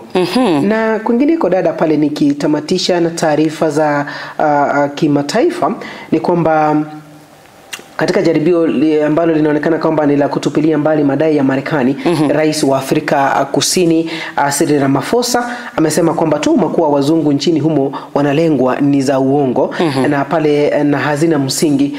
Ni katika taarifa yake ya kila wiki kwa raia wa nchi hiyo, Rais Ramaphosa amewataka raia wa nchi hiyo kutokubali kugawanywa na watu kutoka nje, na kwamba wanapaswa kukaa kwa nguvu zote nadharia kuwa wazungu nchini humo wanapaguliwa, kwa kwamba anazungumza akirejelea taarifa ambayo ilitolewa na Marekani. Kumbuka kwamba Rais Donald Trump alisema kwamba Rais huyu Ramaphosa anajaribu kuchukua mashamba ya wakazi wa nchi ile ya Afrika Kusini, lakini hilo limekanushwa zaidi na rais wa nchi hiyo. Naam.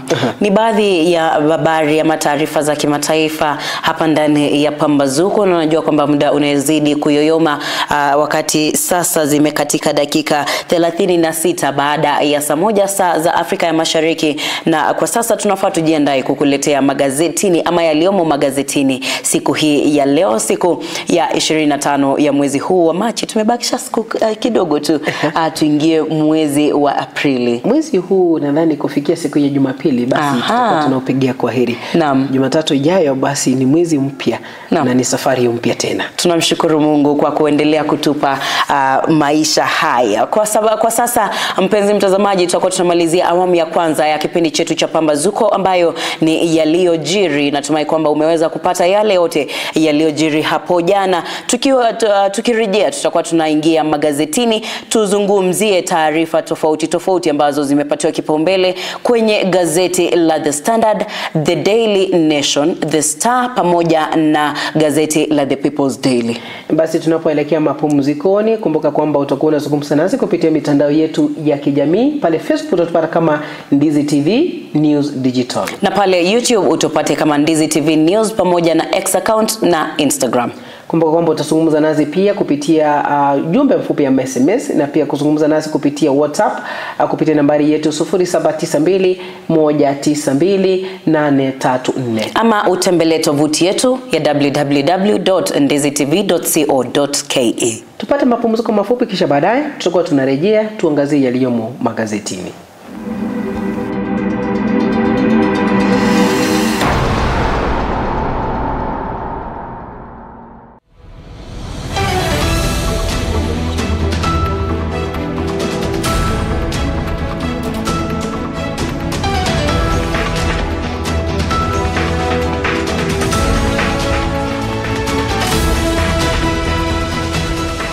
Unatazama Ndizi TV Africa. At the end of the day, the goals are simple: safety and security. Welcome to Young Force Services K Limited, where we provide high-quality technology-based security services such as alarm systems, CCTVs, fire backups, and many more. We believe security begins with warm attitude and a productive relationship with the people. At Young Force Services K Limited, we offer affordable prices for residential properties, industrial properties, commercial properties, institutions, and hospitals. We are committed to providing reliable quality protection to a variety of industries through custom design strategies, expertly trained security guards, and excellent customer services.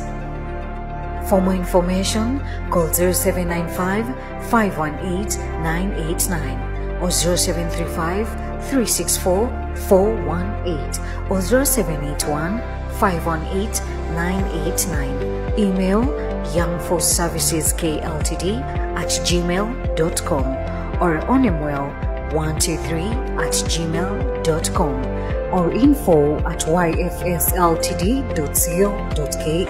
Visit our website www.yfsltd.co.ke or visit our office in Milimani Estate next to Ogra Foundation or Azimio Business Complex opposite Palmas Hotel. Young Force Services K Limited, we believe in security with a human touch.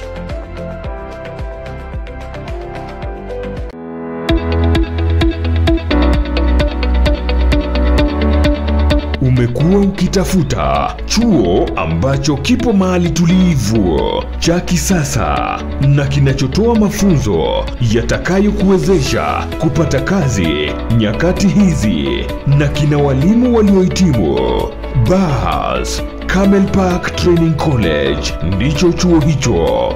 Wana courses za diploma na certificate kama housekeeping management, tourism management, food and beverage sales management, fashion design, cosmetology, information communication technology, graphic design, film production, broadcast journalism, marketing management, business management na zingine nyingi. Pia wana short courses kama vile computer packages, front office management, digital marketing, video editing na zingine nyingi. Admission inaendelea. Mwandikie barua msimamizi mkuu wa chuo hicho pamoja na vyeti vyako vya KCSE au result slip. Pia unaweza jisajili mtandaoni kwa tovuti yetu ya www.camelparkcollege.co.ke au upige simu kwa 0755386594 au 0753915354. Tupo katika barabara ya Kisii Kilgoris. Camel Park Training College, empowering excellence, inspiring innovation.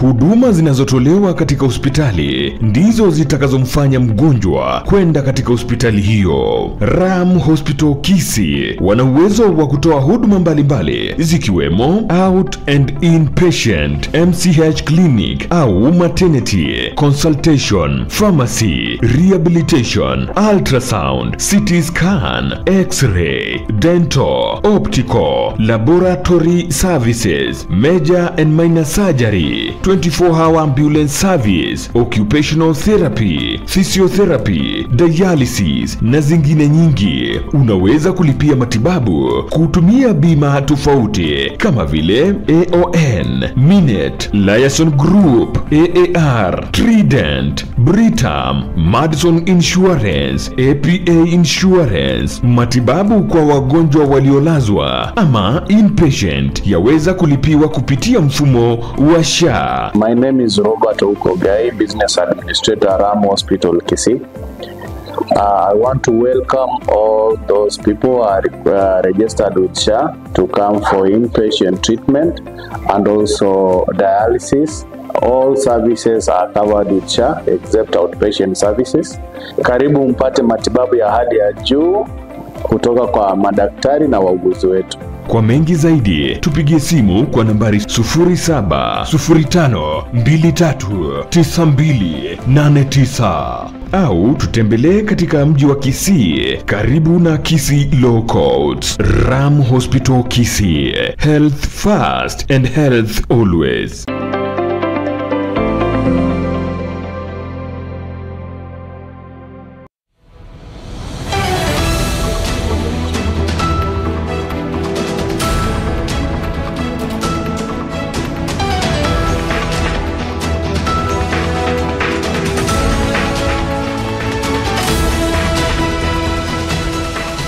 Unatazama Ndizi TV.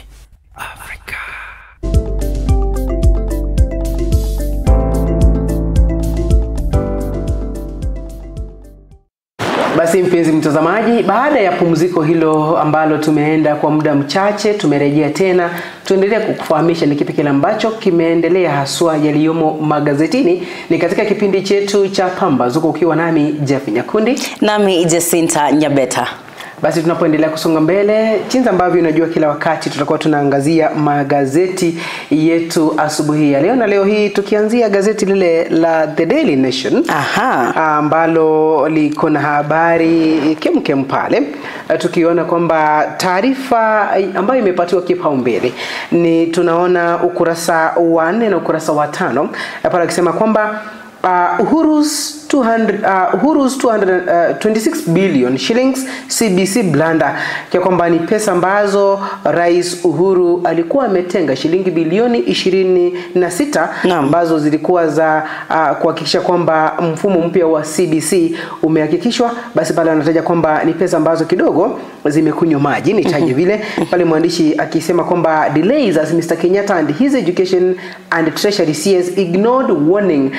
Kwani pale mwandishi anataja kwamba aliyekuwa rais Uhuru Kenyatta, waziri wa wakati huo wa elimu na pia waziri wa fedha, kidogo pale walikataa kusikiza kila ambacho ama onyo ambalo walikuwa wamepewa awali, wakitaja kwamba lapse 25.8 billion World Bank project to build school infrastructure launched during former President Uhuru Kenyatta's second term has returned to haunt President Ruto. Kenya Kwanza administration as learners continue to suffer with the taxpayer now set to pay the past mistake of the state officials. Hiyo kwamba pesa ambazo zilikuwa zimetengwa shilingi bilioni 25.8 kujenga ama zilikuwa zimetolewa na World Bank zijenge madarasa hapa nchini Kenya.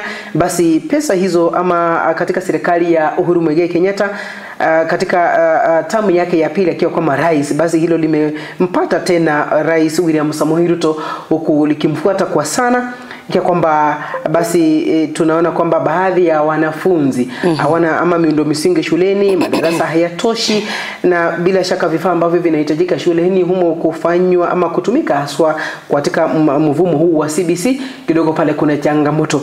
Basi hilo ikiwa kwamba Mkenya atakuwa analipa zaidi ama mtoza ushuru wa Kenya atakuwa analipa pesa zaidi kuhakikisha kwamba hayo yameafikiwa, na pia kulipia makosa ambayo yalifanywa na watangulizi ambao walikuwa serikalini. Taarifa hizo mpenzi mtazamaji utakuwa unazipata kwa kina katika ukurasa wa 4 na ukurasa wa 5 katika gazeti hili la The Daily Nation. Naam, ni kukukumbusha tu mpenzi mtazamaji kwamba taarifa hii inakuja baada ya pia wa viongozi kutoka Mlima Kenya pia wakizungumza na Rais William Ruto, wakimuuliza kwamba ama wakisema kwamba wakati atakapoenda ama atakapoanza ziara yake katika Mlima Kenya pia watakuwa wanataka kusikia akizungumzia swala la projects ambazo Rais Uhuru Kenyatta alizoanza. Naam, alianzisha wakati alikuwa serikalini na hazijamalizwa, projects hizo hazijamalizwa. Kwa hivyo viongozi kutoka Mlima Kenya wanataka swala hilo liangaziwe. Lakini tukisonga kwa taarifa ya pili ambayo imepatiwa kipaumbele kwenye gazeti la The Daily Nation kwenye ukurasa wa 3 ni taarifa yake Waititu, ambapo tumeona kwamba mwandishi amesema from power to prison. Tunajua kwamba saa hii Ferdinand Waititu yupo ako jela, na anasema kwamba what I have learned about life friends ambapo anasema kwamba Waititu has filed 12 is the number of times Ferdinand Waititu has filed a fresh application seeking to be released on bond pending his appeal against a 12-year jail term. Tunajua kwamba kwa sasa yale matukio ambayo Ferdinand Waititu alifanya akiwa serikalini sasa yanarudi kumhaunt kidogo, kwa sababu tumekuwa tukiona akifile hizi bond, anataka kuachiliwa maybe kwa bond fulani ya pesa fulani. Na tunajua kwamba kwa sasa pesa zake zimefungiwa kwenye bank na pia hawezi kupatiwa nafasi ama ruhusa ya kutoka jela, kwa sababu tumekuwa tukiona majaji wakikataa ombi lake la kuachiliwa kwa dhamana ya pesa tofauti ama bond. Na pia tunaona pale mwandishi akisema former Kiambu Governor Ferdinand Waititu has grown tired of monotonous head counts before daybreak and at sundown during the warders shift changes. Ni kuzungumzia tu labda jinsi ambavyo Ferdinand Waititu anaendelea pale akiwa jela, lakini ni taarifa ambayo unaweza kuisoma kwenye ukurasa wa 3 wa gazeti la The Daily Nation. Pale nikiongezea kabla sijaleta hiyo habari nyingine kwamba anaona pale anaeleza jinsi ambavyo alivyojifunza kuhusu uongozi na maisha ya kila siku, na jinsi ambavyo jinsi alivyokuwa na changamoto katika kuhudumia mwananchi wa kawaida akiwa gavana wa kaunti ile ya Kiambu. Na pia nakumbuka kipindi cha kifungo chake na kutoruhusiwa kuwa na uhuru. Akia kwamba viongozi wengi wanapaswa kusoma mengi kutokana na kila ambacho kinafanyika sasa hivi, aswa kwa kiongozi huyu aliyekuwa gavana na pia mbunge wakati mmoja hapa nchini Kenya, Ferdinand Waititu. Na tunapoendelea kusonga mbele, mpenzi mtazamaji, katika gazeti hili la The Daily Nation, pale taarifa ambayo imepatiwa kipaumbele katika ukurasa wa 2 ni Kuppet coup on NAT as 46,000 junior school teachers join union. Kwa kwamba ni shirika lile la Kuppet ama chama kile cha Kuppet cha walimu, basi wakiona kwamba ni kana kwamba kimefika mwisho, wakati walimu 46,000 wa junior secondary school wanaingia katika union hiyo. Para mwanahabari ama mwandishi anaangazia kwamba habari hii ina msukumo ama ina mshikamano mpya katika chama cha walimu cha Kuppet, ambako walimu 46,000 wa shule za msingi wamejiunga na chama hicho wakishinikiza mageuzi ndani ya NAT. Taarifa hii inahusu masuala ya migogoro kati ya vyama vya wafanyakazi wa shule za msingi na serikali, na jinsi chama kile cha Kuppet inavyosaidia kupata umaarufu kwa kuboresha maslahi ya walimu. Ikiwa kwamba taarifa hizo zimeangaziwa katika ukurasa wa 2, ikiwa kwamba ni maslahi ya walimu yameangaziwa hapo, na jinsi ambavyo vyama vyao aswa chama kile cha Kuppet na chama kile cha NAT, ikiwa kwamba wanaonekana kwamba ni kupimana nguvu tu. Ikiwa kwamba chama kile cha Kuppet pale kimewasajili walimu wote 46,000 na hao wa NAT kidogo pale wanaona kwamba huenda akanyagiliwa chini. Ni taarifa ambazo utakuwa unasoma katika gazeti hili la The Daily Nation ukurasa wa 6. Na kwenye ukurasa wa nyuma kabisa tunaona IEBC interviews, ambao ni usaili ambao unaendelea wa wenyekiti wa IEBC, ambapo tunaona picha yake Charles Nyachai, Anna Madi Lorot na pia Ngeywa ambao walikuwa wakijibu maswali kwenye jopo la kamati hiyo ambayo ilikuwa imesimamia wasili huo wa IEBC. Na tukiangalia taarifa pale ukurasa wa 21, cha kwamba ni siasa, kila ambacho aliyekuwa gavana wa kaunti ya Meru amekizungumza pale, akitaja kwamba Kawira asema kuondolewa kwake madarakani ama my ouster is Ruto's only finished project in Meru. Kwa kwamba kuondolewa kwake mamlakani ndio mradi ambao Rais William Samoei Ruto amehakikisha kwamba umekamilika katika kaunti hiyo ya Meru. Taarifa ambazo zimechapishwa katika gazeti hili la The Daily Nation ukurasa wa 21, pale ambapo aliyekuwa gavana ama the impeached governor dismisses President Ruto's upcoming tour of the region as a sham. Taarifa hizo tutapata katika ukurasa wa 21 pale. Na pia tunaona pale kwa habari za usalama tunaona pale Kanja mwandishi akisema kwamba Kanja promises impartial probe following man's fatal shooting by bodyguard of top state house aide, ambayo ni taarifa iko kwenye ukurasa wa 8. Ni wanazungumzia kuhusu askari mmoja ambaye alimpiga risasi mtu mmoja na kumuua, ambaye askari huyu anafanya kazi kwenye State House. Ni kuzungumzia tu swala hilo ambayo tunamwona pale Kanja atakuwa amesema kwamba ameahidi kwamba atakuwa anafuatilia kesi hicho kujua ni yapi yaliyotokea. Basi tunapoendelea kusonga mbele, hayo ni yale ambayo tumeangazia katika gazeti hilo la The Daily Nation. Tunapoendelea kusonga mbele, tuangazie yaliyomo katika gazeti lile la The Standard. Na taarifa ambazo zimepatiwa kipaumbele ni kwamba katika gazeti hili la The Standard newspaper ni kwamba goons go on rampage. Ikiwa pale ni political intolerance. A growing wave of targeted attacks against government critics is spreading across the country, defying the very essence of law and order.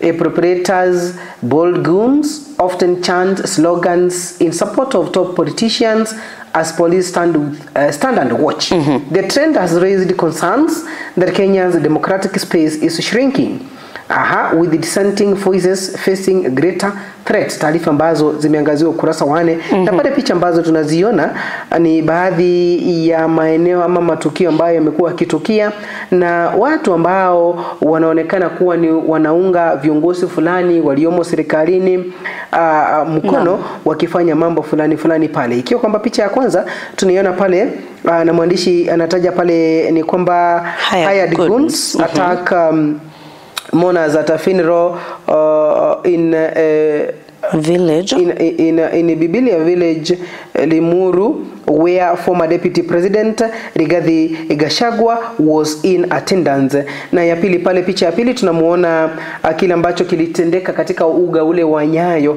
wakati mbunge Peter Salasya alipata kupigwa na kufukuzwa katika uwanja huo na watu ambao wanataja kwamba hadi sasa hivi hawajajulikana.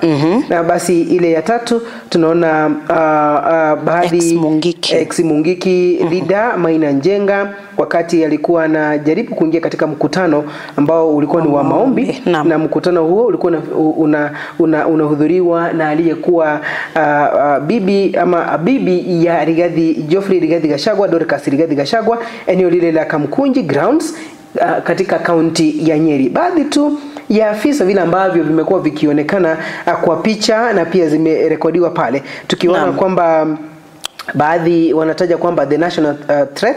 Tunamuona yule waziri mwenye mamlaka makuu Musalia Mudavadi ambaye ni prime cabinet secretary pale. Kuna yenye ameyazungumza pale, aliyekuwa naibu wa rais Geoffrey Rigathi Gachagua kuna yale ambayo ameyazungumza, na pia gavana anatembea wa Trans Nzoia kuna yale ambayo ameyazungumza pale katika gazeti hili la The Standard newspaper. Taarifa hizo utasoma kwa kina katika ukurasa wa 4. Naam, na nauliza hapa ama ni swali lake Peter Salasya ambaye ni mbunge wa Mumias Mashariki ambaye ameuliza what happened was planned.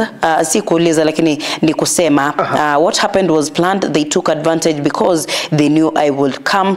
The moment I entered someone warned me at the gate. Ni kusema kwamba Peter Salasya akiingia pale alikuwa ni kama amepatiwa onyo na mtu mmoja pale kwenye uwanja huo wa Nyayo, na sio swala ama si swala ambalo tutajipigia kifua sisi kama wa Kenya kwamba kwa sasa viongozi fulani wameanza kuona kwamba vijana wameanza kuona ama wamefunguka macho na hawatadanganywa. Wanaanza kutafuta vijana wengine wanawalipa ili waweze kuwatetea wao ama ni kwenda tu kugonga watu wengine.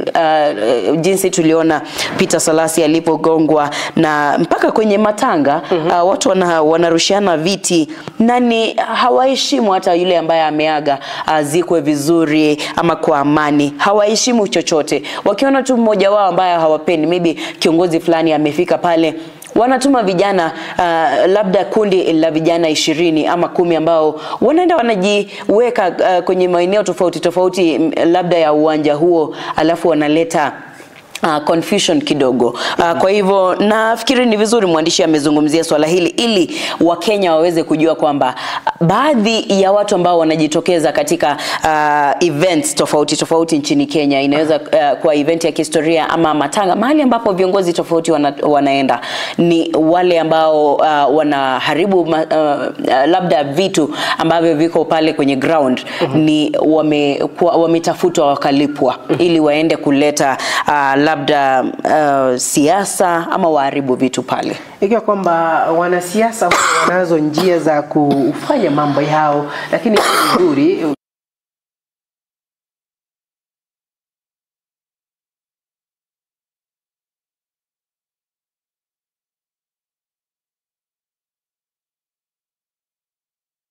mbunge unatembea mule ukiwa kwamba na vijana wako wa mkono na unaleta furugu katika matanga ama hafla yoyote ile. Si basi mmoja akataja kwamba ni vizuri wewe wakati ambapo unataka kufanya vitu vyako, itisha mkutano, leta tent, wekewa viti, kuja mtuangana hapo cheza ambavyo mnataka, kia kwamba tuheshimu watu wengine wakati wanafanya mambo yao pale. Naam. Na pia naona hapa kuna masuala tofauti ambayo yamepatiwa kipaumbele kwenye gazeti hili la The Standard. Lakini kwa sasa tutachukua mapumziko mafupi, alafu baadaye tutarudi tuendelee na uchambuzi wa magazeti. Naitwa Jacinta Nyabeta. Nami ni Jeff Nyakundi, tutarejea hivi punde.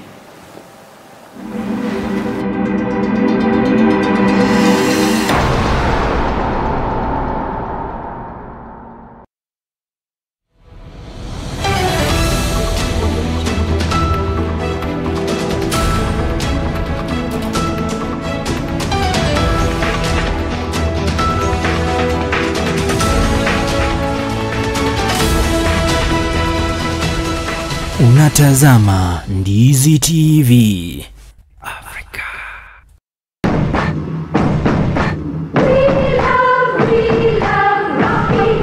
Shule ya kutoa mafunzo ya uendeshaji wa magari ya Rocky Driving School wana huduma mbalimbali za mafunzo ya uendeshaji wa magari. Unaweza jifunza class A2, B1, B automatic, B professional, C light truck, D1 ambayo ni PSV, uendeshaji wa matatu 14 sita, D2 PSV, uendeshaji wa magari ya aina ya bus, CE heavy truck, F PWD kwa watu walio na ulemavu.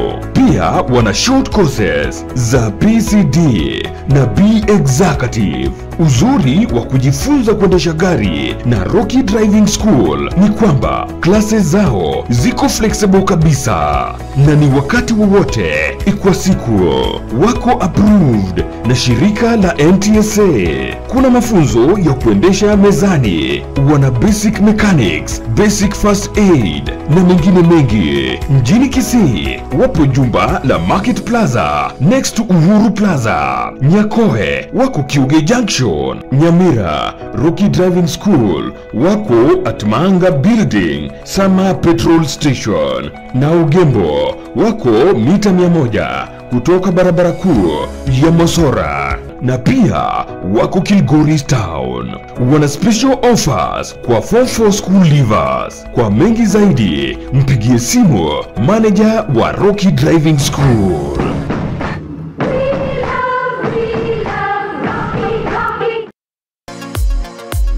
Wewe ni fundi wa kujenga nyumba au una nia ya kujenga nyumba? Basi duka la Shah Ceramics ambalo lipo mjini Kisii mkabala na jumba la Mocha Place wanauza bidhaa mbalimbali za ujenzi kama vile mapo tiles, chuma aina mbalimbali, mabati, simiti, PVC ceiling, vioo na cabinets, tangi za kuhifadhia maji, chain links, MDF boards, ceiling boards, rangi aina mbalimbali hadi zile zinachanganywa na kompyuta, bulbs, zulia aina zote, power tools, showers, pump za maji, kufuli, gypsum boards na zingine nyingi. Wapigie simu kwa nambari 0703943972. Shah Ceramics for hardware and sanitary.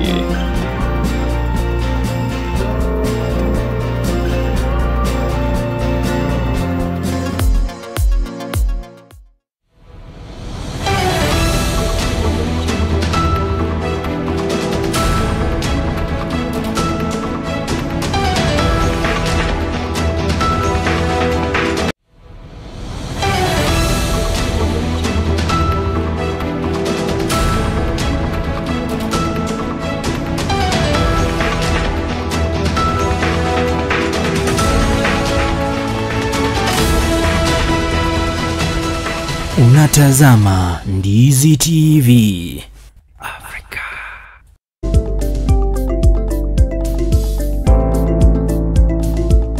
Karibu tena mpenzi mtazamaji wa runinga ya Ndizi TV, tukiendelea na kipindi chetu cha Pambazuko, ikiwa katika dakika 4 baada ya saa 2 saa za Afrika ya Mashariki. Natumai kwamba unaendelea kujijuza mengi kutoka kwa taarifa zetu, tukiendelea na uchambuzi wa gazeti la The Standard.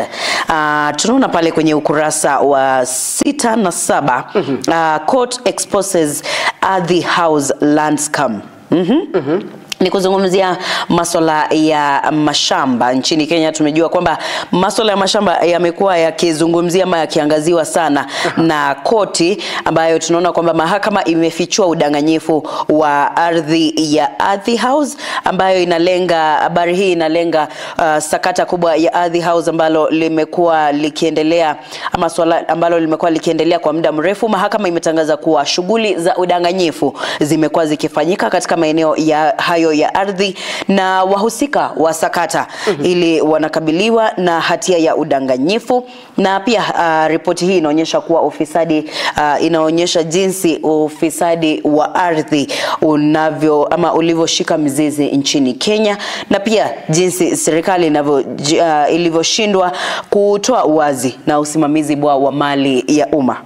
Kia kwamba ni taarifa kidogo pale za kusikitisha, mahala ambapo Mkenya anapatwa kupata haki kidogo ndio wanatumika zaidi kwa kufanya udanganyivu zaidi. Na tukizidi kusonga mbele ni kwamba katika ukurasa wa 33 kwamba ni gazeti la biashara ama business ambayo limo katika gazeti hili la The Standard, ni kwamba nchi ya Marekani basi imetoa onyo hapa nchini Kenya, haswa kwa chakula ambacho kinapatikana hapa nchini kio kwamba ni usalama wa chakula cha hapa nchini Kenya. Taarifa ambazo zimeangaziwa katika ukurasa huu wa 33 katika gazeti hili la The Standard newspaper. Ukilipata basi utakuwa unafahamu kusoma zaidi ni kipi kile ambacho nchi ya Marekani imezungumza kuhusiana na food security hapa nchini Kenya. Na pia tunaona katika habari za sporti tunaona pale mwandishi akizungumzia jinsi drivers Tundo and Wahome lift ARC flag, ambayo ni taarifa iko kwenye ukurasa wa 47 kwenye gazeti la The Daily Nation. Ni kuzungumzia jinsi WRC ilivyokuwa na wanazungumzia madereva wawili, Tundo pamoja na Wahome. Basi na katika ile pull out ya Financial Standard ambayo utaipata katika gazeti hili la The Standard, samahani, ni kwamba anaangazia KTDA's fresh bid to harvest cash for the tea. Kwa kwamba ni yale ambayo utakuwa unayasoma aswa The Financial Standard, kwa kwamba ni pull out ambayo imo katika gazeti hili la The Standard newspaper. Naam, hayo ni baadhi ya taarifa zile ambazo zimepatiwa kipaumbele kwenye gazeti hilo la The Standard. Tukisonga mbele tunaingia kwenye gazeti la The People's Daily ili tuweze kuona ni taarifa zipi zimepatiwa kipaumbele. Katika ukurasa huu ukurasa ni tuna taarifa tofauti tukianzia taarifa kuu ambayo ni taarifa ya ukurasa wa 4, inside state plan to tame Matiang'i. Tunaona kwamba mwandishi anazungumzia Kenya Kwanza to pounce on former powerful interior minister once he formally declares bid to run for 2027 presidency. Ni wanamngojea sana. Ikiwa kwamba wanasema kwamba jinsi ambavyo wameweka mpango wa kutaka kuwa waziri, alikuwa na nguvu nyingi tu mamlaka katika serikali yake Uhuru Muigai Kenyatta, na jinsi ambavyo atakuwa anajitokeza kuwania kiti cha urais mwaka 2027. Basi jinsi ambavyo serikali imejipanga kungangana naye hapa na pale na kuonekana kwamba kuona kwamba watakuwa na mshinda. Lakini tumeona Jacinta kwamba wengi wamekuwa wakimpigia upato aswa wazee kutoka eneo pana la Gusii, kaunti za Kisii na Nyamira, na baadhi ya viongozi kutoka Mlima Kenya. Pale tuliona Jeremiah Kioni na chama cha Jubilee wakitaja kwamba wako nyuma yake na watakuwa wanamuunga mkono. Basi wapo atataja kile ambacho atakifanya yeye rasmi, kwamba watu wengi wamekuwa wakizungumza Hebu Matiang'i, watu wana maoni tofauti tofauti. Hebu kuja tueleze kinaganaga. Basi akizungumza, unaona pale ukurasa wa jinsi ambavyo wamezungumza. Kenya Kwanza inaendelea kujipanga jinsi ambavyo itakuwa ina mkaba huyu akiwa kwamba Fred Matiang'i ambaye akitaja hatima ama hazima yake ya kuwania kiti cha urais mwaka 2027. Lakini tunangojea kwa sababu bado hajazungumza na nafikiri kwamba ni jambo zuri kwamba hajazungumza bado. Kwa sasa anaendelea kufurahia ile peace ambayo ako nayo. Si kwamba atazungumza, hatujui kama atasema kwamba atawania ama atawania. Basi ni taarifa ambazo tutakuwa tunazipata katika ukurasa wa 4 katika gazeti hili la The People's Daily. Naam, na katika ukurasa wa 5 tunaona Ruto moves to calm Mount Kenya ahead of tour. Ni baadhi ya maendeleo ambayo Rais Ruto anaendelea kuyafanya ili kuhakikisha kwamba ziara yake ya Mlima Kenya itakuwa shwari kabisa. Tuliona kwamba alianza na kukutana na baadhi ya viongozi wa eneo hilo la Mlima Kenya. Ni gazeti hili la The People's Daily litakuwa linakuelezea ni yepi yale ambayo Rais William Ruto anaendelea kuyafanya ili kuendelea ama kufanya safari yake ama ziara yake ya Mlima Kenya kuwa shwari kabisa. Na hiyo jana alikutana na baadhi ya viongozi wakiwemo magavana kutoka kaunti ama kutoka eneo la Mlima Kenya na wabunge waliohudhuria kikao katika ikulu ya rais, iwapo ni safari ama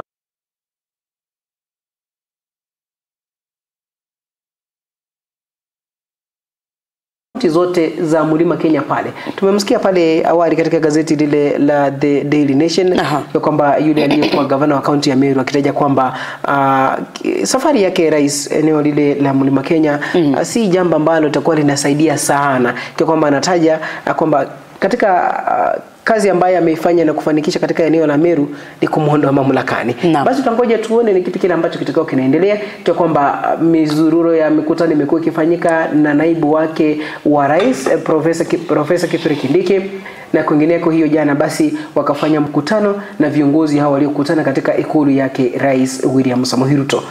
Kwamba ni taarifa ambazo tutaendelea kusifuatilia kwa karibu kufahamisha ni kipi kile ambacho kimezungumzwa na baadhi ya viongozi hao wakati rais atakuwa anaanza ziara yake rasmi, na tutakuwa tunakufahamisha ni lini hiyo ama ni lini hayo yatakuwa yanatokea. Na tukisonga mbele kwenye ukurasa wa 6 na 7 tunaona IEBC interviews. Usaili wa IEBC naona pale gold scam haunts Amadi and as Charles Nyachai battles state project tag. Ni jinsi viongozi hawa wawili Charles Nyachai pamoja na Anna Madi tuliona kwamba jana walikuwa kwenye jopo hilo la wanakamati hao wa IEBC, ambapo walikuwa najibu maswali tofauti ambapo tunaona kwamba gold scams zina mzuia kidogo Amadi, kwa sababu tuliona maswali ambayo walikuwa wanamuuliza Anna Madi ni baadhi ya hayo watakuwa na shughulikiaje labda maswala ambayo yanahusishwa na scam ambazo ama na kesi ambazo wameweza kuzifanya hapo awali, ni ambazo pia Charles tulimuona pia, ambapo tulisema asubuhi kwamba tuliona kwamba alisema aliacha kazi kwa sababu ya alikuwa analipwa na hafanyi kazi. Kwa hivyo ni zungumzo tu kuhusu yale ambayo yalitokea kwenye usaili huu wa hapo jana, ambao pia utakuwa unaendelea siku ya leo. Basi tukiendelea mbele, ukurasa wa 5, Corporal kills man over pool game in Kawangware. Kwa kwamba ni afisa wa polisi alimuua jamaa mmoja katika eneo la Kawangware samahani, kwa kwamba ni mchezo ambao walikuwa wanaocheza, kisha baadaye tukio hilo la mauaji likatokea. Sijui mtu unaweza amua kufanya tujue kwamba tunacheza inaitwa mchezo tu, kisha baadaye maybe walikuwa wamewekeza pesa, labda kwa sababu tunaona wakati mwingi unapata kwamba michezo hii ambayo inafanyika pale vijijini, unapata kwamba haswa wanaume wengi unapata kwamba wanaweka bet. Wanasema kwanza mimi nikikupiga kwenye mchezo huu mara ya kwanza ama nikikushinda utanipa hela fulani. Na labda kuna wengine hawapendi kushindwa, asiyekubali kushindwa sio mshindani. Ni kweli. Na wanasahau kwamba labda walikuwa wameambia huyu mtu nitakupatia hela fulani na wanakataa kumpa. Hapo kidogo unapata kwamba wameingia kwenye vita. Basi tukiendelea mbele kwa kwamba hayo ndiyo yaliyomo katika gazeti hilo la The People's Daily. Basi tukiingia katika gazeti lile la Taifa Leo, kuna taarifa ambazo zimepatiwa kipaumbele kidogo pale. Ni za kufanya mtu ujiangalie jinsi ambavyo unaishi maisha haya. Kwamba tunamuona pale Ferdinand Waititu ameangaziwa pakubwa katika gazeti hili pale akitaja kwamba naishi jehanamu. Waititu aliyekuwa gavana anaishi gerezani, maisha ya mbwa kwa upweke anakofanya kazi za mikono kila siku.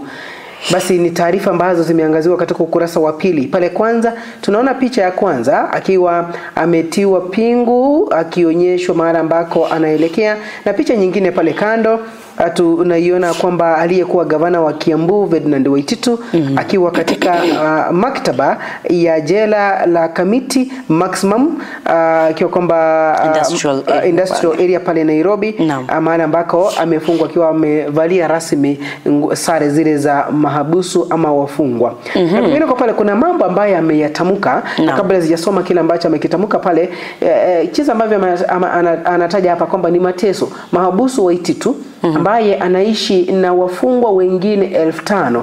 Asema maisha ya jela ya Kamiti ni sawa na moto wa jehanamu. Asimulia anavyotembelewa na wakora waliovaa vizuri wakidai wana ushawishi wa kumpa uhuru ila kwa mamilioni ya pesa. Kwa kwamba pale katika gereza lile amekuwa akitembelewa na watu ambao wamevalia suti vizuri, kisha baadaye lakini wanataka hela nyingi sana. Wanataka mabilioni waweze kumsaidia akatoke pale. Na kuna jambo ambalo amelinukua malilizungumza pale nukuu yake. Gerezani si bahara pasuri. Hakuna uhuru wowote.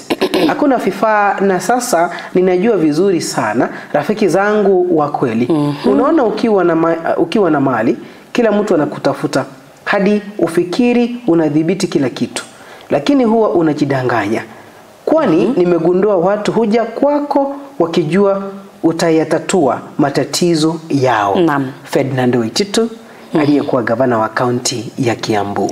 Lakini ni kweli, kwa sababu tunasema kwamba marafiki wa kweli unawajua wakati una shida. Ni kweli. Na sio shida tu kidogo kidogo, ni shida kubwa. Kwa sasa tunaona kwamba Ferdinand Waititu yeye kuwa gavana wa kaunti ya Kiambu wakati fulani inamaanisha kwamba alikuwa na marafiki wengi wa kisiasa, wa kinyumbani, pia hata familia yake. Lakini kwa sasa ukisikia kwamba anasema kwa sasa amejua rafiki yake ni nani, inamaanisha unajua rafiki ni yule mtu ambaye ako tayari kusimama nawe juu chini, iwe wakati una pesa ama hauna pesa.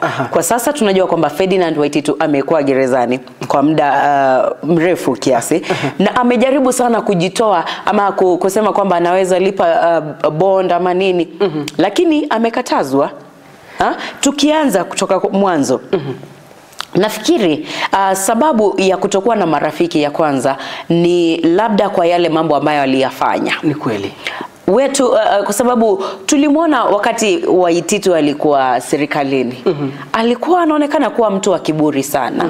Na pia tulikuwa tunamwona ni kama hasikizi watu wote ama hakuwa anawasikiza watu wengi.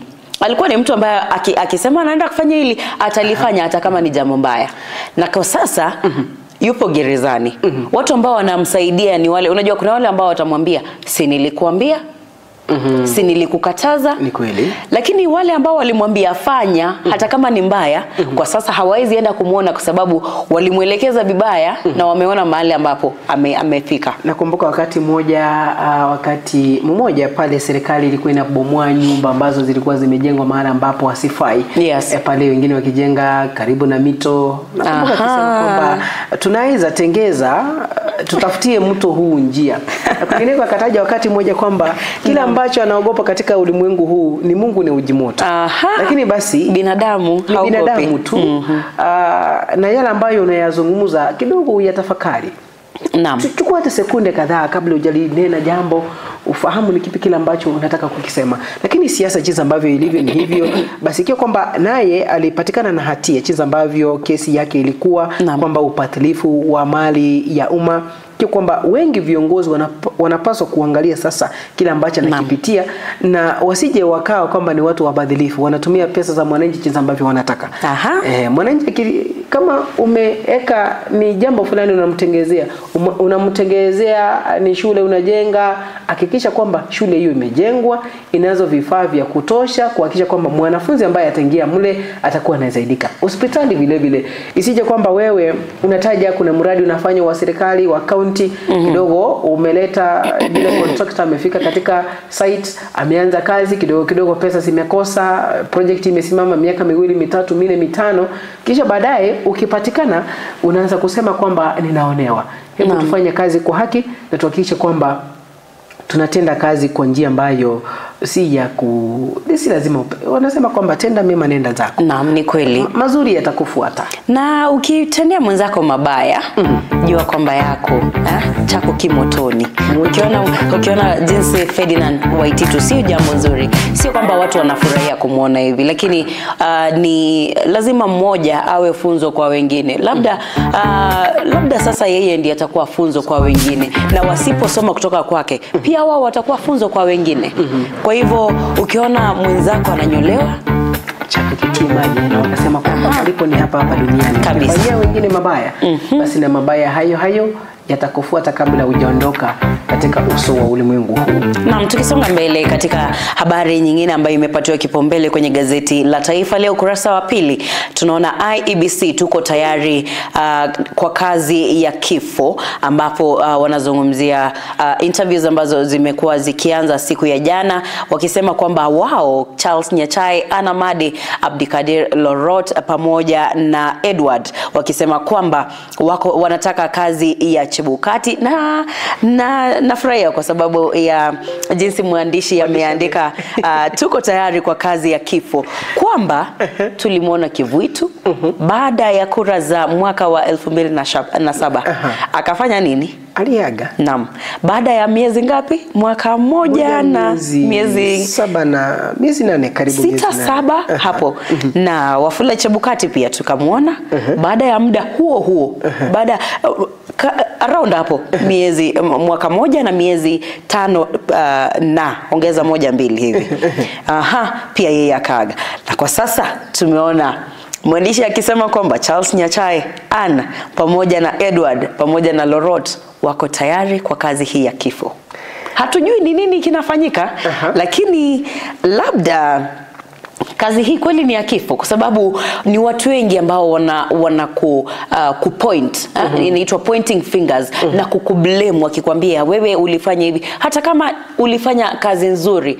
Lakini hatujaona kama kuna mwenyekiti yeyote wa IEBC ambaye Wakenya wamefurahia kukuwa naye, kwa sababu tunaona kwamba wanafaa wakuwe na ile transparency, Mkenya anaona vizuri, lakini kidogo tunaona kwamba hakuna hiyo transparency. Mwenye tunamuona anaendelea na bado alirejea serikalini ni Isaac Hassan, ambaye alitumuliwa kutoka kazi hiyo ya kuwa mwenyekiti wa IEBC baada ya msukumo wa kisiasa hapa nchini Kenya, ambacho kilipelekea yeye kusukumwa na kuondoka afisini. Lakini pale tulimuona alirejea serikalini na anashikilia wadhifa tofauti katika serikali yake William Samoei Ruto. Lakini ni kuwakumbusha tu Kenya kwamba kazi hii si kazi rahisi, ambayo labda unaenda pale wewe ni kuna pressure nyingi, kwa sababu kuna watu wabaya.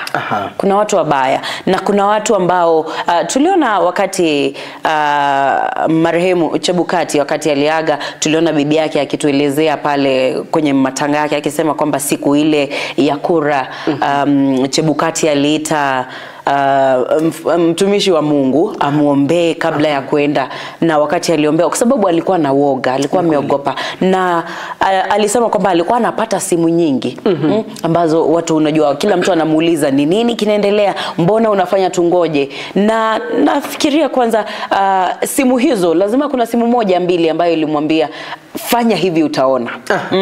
Wengine wanakupatia vitisho baridi, wengine wanakupatia vitisho ambavyo wanaweza kuzifanya, huwezi jua. Kwa hivyo pia yeye ni binadamu. Ni kukumbuka tu sisi ni binadamu, sisi wote ni binadamu na kila mtu ana kazi yake. Ni kuomba tu kwamba yule ambaye atapatiwa cheo hiki cha kuwa mwenyekiti afanye kazi yake kwa njia iliyo halali.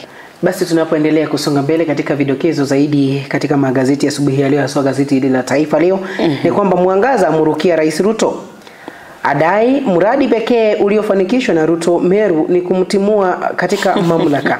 Ni taarifa ambazo zimeangaziwa katika ukurasa wa 3. Dadangu kacheka pale jinsi ambavyo ndio ni jinsi Kawira amezungumza kwamba mradi ambayo Rais William Ruto amefanya tu ni kumtimua toka ofisini. Lakini kidogo tukiangazia, unajua wanasema kwamba ni mtu fulani ambao ukikosa kuzaa unazingizia jua.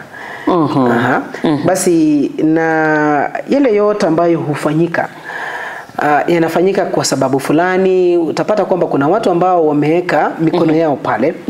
Na wakati naye anajaribu kujitetea hapa kwamba yule ambaye anaona kwamba alikuwa amsaidia hajafanya kazi hiyo. Na basi amemwachilia tu. Basi kidogo pale ndio tunaona anamlaumu. Basi taarifa hizo mpenzi mtazamaji utakuwa unasoma kwa kile katika gazeti hili la Taifa Leo ukurasa wa 3.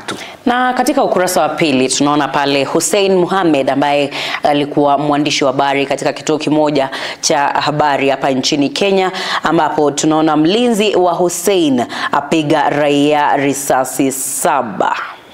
Ni habari ya kusikitisha hiyo, risasi 7. Ambapo tunaona kwamba mwandishi anasema uchunguzi wafanywa kubaini kiini cha mauaji ya mwanaume wa makamo wa Nairobi. Ambapo ni taarifa ambayo tumeona pia kwenye gazeti lingine hapo awali, ambapo wanasema kwamba polisi mmoja ama afisa wa polisi ambaye anafanya kazi kwenye State House alipiga raia mmoja risasi 7. Ni habari ya kusikitisha hiyo ambayo unaweza pata ukurasa wa 2 kwenye gazeti la Taifa Leo. Basi tunapoendelea kusonga mbele ni kwamba ukurasa wa 8 taarifa za kimataifa ni kwamba balozi aliyefukushwa na Trump atua. Afisa huyu ambaye amelakiwa kwa shangwe, vivijo na nderemo nchini mwake Afrika Kusini, akiwa kwamba ni balozi ambaye alifukuzwa na Rais Donald Trump. Basi wakati amerejea nyumbani kwao alilakiwa vizuri tu na shangwe tu, jinsi ambavyo mwandishi ameweza kuandika pale. Na inaonekana kwamba mzozo wa Afrika Kusini na Marekani kidogo kuna jinsi ambavyo kila siku unaendelea kuwa na jambo lingine ambalo linajitokeza, kwa kwamba leo hii tumemwona kiongozi ama rais wa nchi ile Cyril Ramaphosa akizungumza kwamba wasije ama wananchi wa nchi ile ya Afrika Kusini hawajafanya lolote, hakuna yeyote ambaye amebaguliwa tu, jinsi ambavyo nchi ya Marekani imekuwa ikizungumza. Na tukisonga mbele kwenye Mwanaspoti ukurasa wa 13 mpaka 20 tunaona fahamu mwandishi akituelezea tufahamu vijogoo vya soka vya UEFA Nations League, ambapo anasema kabumbu ya mataifa ya bara Ulaya yafika hatua ya nusu fainali huku mibabe 4 pekee ikisalia. Ni taarifa za spoti ambazo utazipata kwenye gazeti hilo la Taifa Leo siku ya leo. Basi tunapoendelea kusonga mbele, mpenzi mtazamaji, tutakuwa tunaangazia ni kipi kile ambacho umekizungumza kupitia mtandao wetu wa Facebook pale, na pia wale ambao wametuma ujumbe fupi, na pia kupitia mtandao ule wa WhatsApp. Lakini kwa sasa tutakuwa tunapata mapumziko mafupi, kisha baadaye tukirejea tutakuwa tunaangalia ni kipi kile ambacho umezungumza kupitia mitandao yetu ya kijamii. Tutakuwa tunatupata pale Facebook kama Ndizi TV News Digital, na pale YouTube utatupata kama Ndizi TV News, na kwingineko zungumza nasi kupitia ujumbe mfupi wa SMS na pia mtandao wa WhatsApp kupitia nambari yetu ya studio 0792192834. Tovuti yetu ni www.ndizitv.co.ke. Tutakuwa tunapumzika kidogo tu, kisha baadaye tunarejea hivi punde.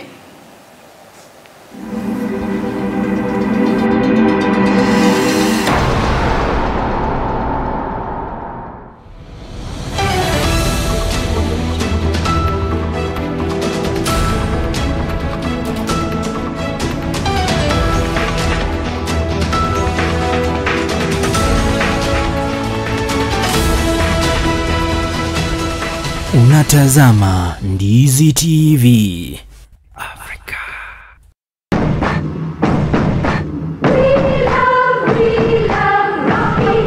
Shule ya kutoa mafunzo ya uendeshaji wa magari ya Rocky Driving School wana huduma mbalimbali za mafunzo ya uendeshaji wa magari. Unaweza jifunza class A2, B1, B automatic, B professional, C light truck, D1 ambayo ni PSV, uendeshaji wa matatu 14 sita, D2 PSV, uendeshaji wa magari ya aina ya bus, CE heavy truck, F PWD kwa watu walio na ulemavu.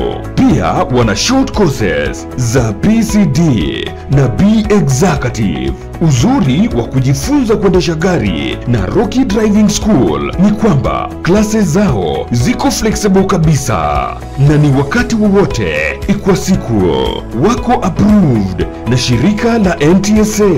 Kuna mafunzo ya kuendesha mezani, wana basic mechanics, basic first aid na mengine mengi. Mjini Kisii wapo jumba la Market Plaza next to Uhuru Plaza. Nyakoe wako Kiuge Junction.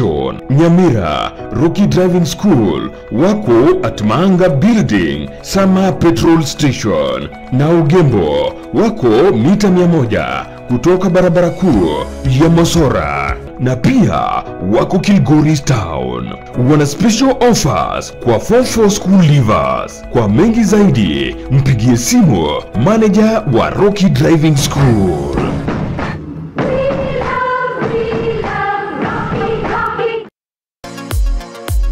Wewe ni fundi wa kujenga nyumba au una nia ya kujenga nyumba? Basi duka la Sha Ceramics ambalo lipo mjini Kisii mkabala na jumba la Mocha Place wanauza bidhaa mbalimbali za ujenzi kama vile mapo tiles, chuma aina mbalimbali, mabati, simiti, PVC ceiling, vioo na cabinets, tangi za kuhifadhia maji, chain links, MDF boards, ceiling boards, rangi aina mbalimbali hadi zile zinachanganywa na kompyuta, bulbs, zulia aina zote, power tools, showers, pump za maji, kufuli, gypsum board na zingine nyingi.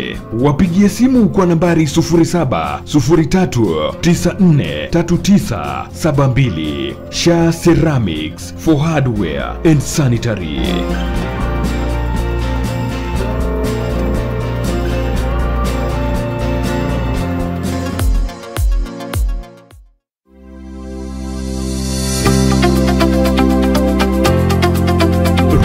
Training College ni chuo cha mafunzo ya udaktari kilicho mjini Kisii. Kina courses kama vile diploma in nursing ambao usajili wake wa mwezi wa 3 na mwezi wa 4 unaendelea. Katika usajili wa mwezi wa 9 na mwezi wa 10 kuna courses kama vile Diploma and Certificate in Clinical Nutrition and Dietetics, Diploma and Certificate in Medical Social Work, Certificate in Theatre Technology, Diploma in Community Health na Certificate in Community Health Assistant. Kuna uwezekano wa kupata mkopo wa HELP na mafunzo ya HTC NASCOP yanaendelea na usajili wake. Tupo katika hospitali ya Ram, ghorofa ya 3 karibu na mahakama ya Kisii Law Court, huku tawi lingine likiwa karibu na chuo cha KMTC na kanisa la Deliverance. Tupigie simu kwa nambari 0721332105 kwa mengi zaidi. Welcome to Ram Medical Training College. Ram Training College. We provide quality service and uphold high intellectual values.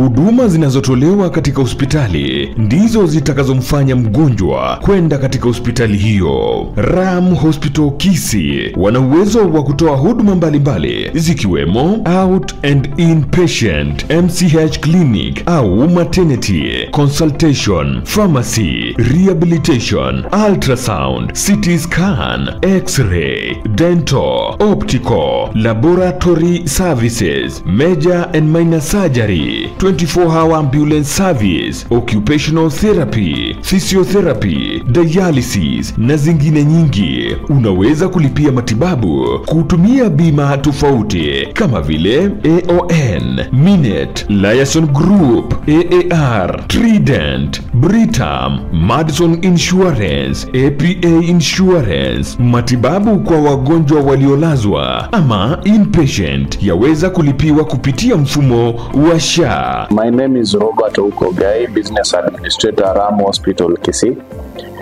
I want to welcome all those people who are registered with SHA to come for inpatient treatment and also dialysis. All services are covered with SHA except outpatient services. Karibu mpate matibabu ya hali ya juu kutoka kwa madaktari na wauguzi wetu. Kwa mengi zaidi, tupigie simu kwa nambari 0705239289 au tutembelee katika mji wa Kisii karibu na Kisii Law Courts. Ram Hospital Kisii. Health first and health always.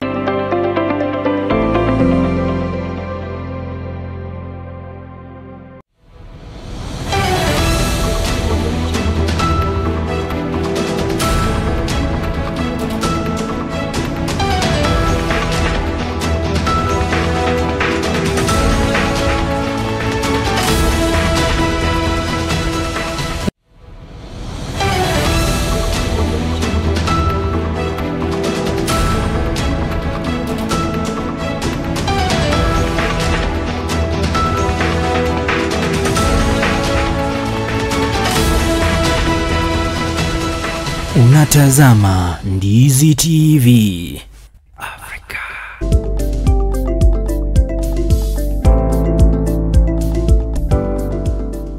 Naam, mpenzi mtazamaji wa Runinga Ndizi TV, karibu tena kutoka kwa mapumziko mafupi kwenye kipindi chetu cha Pambazuko, ikiwa ni saa 2 dakika chache ama 36 baada ya saa 2, tukiendelea na kipindi chetu cha Pambazuko. Lakini kidogo nipitie jumbe zenu pale kwenye Facebook. Naona Moseti Innocent anasema ana follow pale.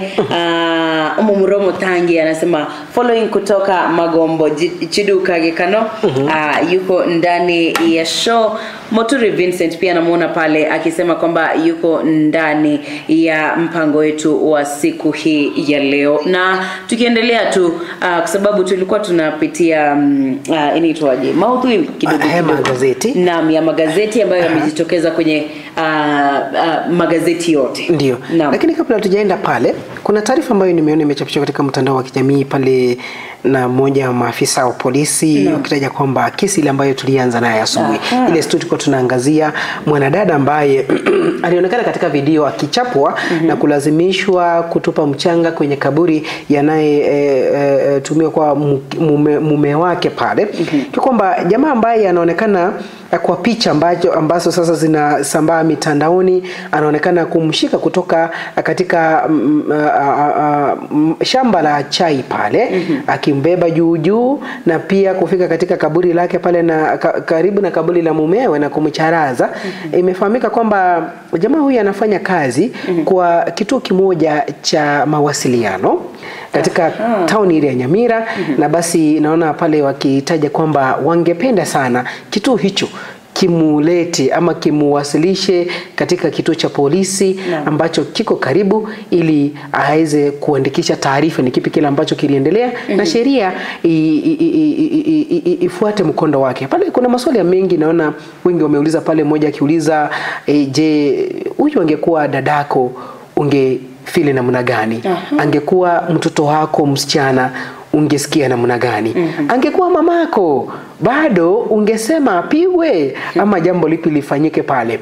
Na huyo angekuwa ama huyo mwenye anampiga angekuwa ni watoto wake wanamtegemea mwenye anapigwa hivyo, je, angekuwa ni rafiki wako wa karibu sana ambaye unampenda?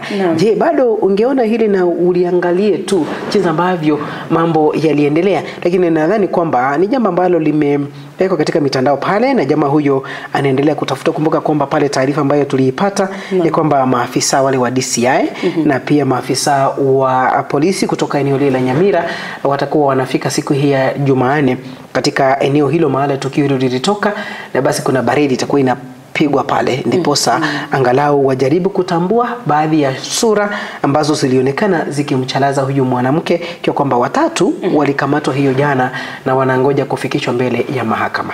Naam, ni jambo la kusikitisha, na najua kwamba limeibua hisia tofauti tofauti kutoka kwa watu tofauti kwenye jamii, ikiwemo wazee wakisema hapo ni sawa. Tuliona mzee mmoja akisema kwamba ikifika kwa tamaduni hawabembelezi mtu, lakini pia ukiangalia tamaduni hiyo na kugonga mtu, tunajua kwamba maisha ya mtu hakuna mtu ambaye anapaswa kuyachukua, na haufai kugonga mtu hivyo. Na jinsi umeuliza tu, ingekuwa ni dadako, ingekuwa ni mamako, mimi yani najiweka katika labda kuwa mtoto wake mama huyo ambaye alikuwa anagongwa. Unajiangalia pale, umesimama ukimwangalia mamako akigongwa, kwa sababu labda unajua kwamba ameharibu sheria fulani. Kama ameharibu sheria, basi endeni mkalishe chini mzungumzie. Labda yeye haamini. Unajua huwezi kumfanya mtu mkubwa aamini jambo ambalo yeye mwenyewe haoni haja ya kulifanya. Na tukiangalia basi swala si kwamba ni kukataa kufanya lile ambalo lilihitajika kufanywa. Kitu ambacho kimejitokeza hapa ni jinsi ambavyo mwanamke huyu alipigwa.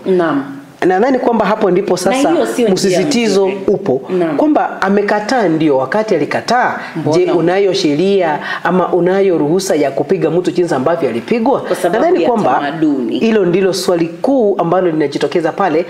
Tukiacha kwanza hili la kusema kwamba amekataa kutupa mchanga mle, ni kipi kile ambacho kingine alifaa kukifanya? Kwa kwamba wewe kama mzazi ama yule ambaye ulichukua sheria mkononi na kuanza kumwadhibu yule mama jinsi ambavyo ulifanya, si jambo nzuri, si jambo nzuri kabisa. Na pia sababu umesema hivyo, hiyo kumgonga, na ni tamaduni ambazo labda hazielewi ama anazielewa ama hata haoni haja ya kuzifuata.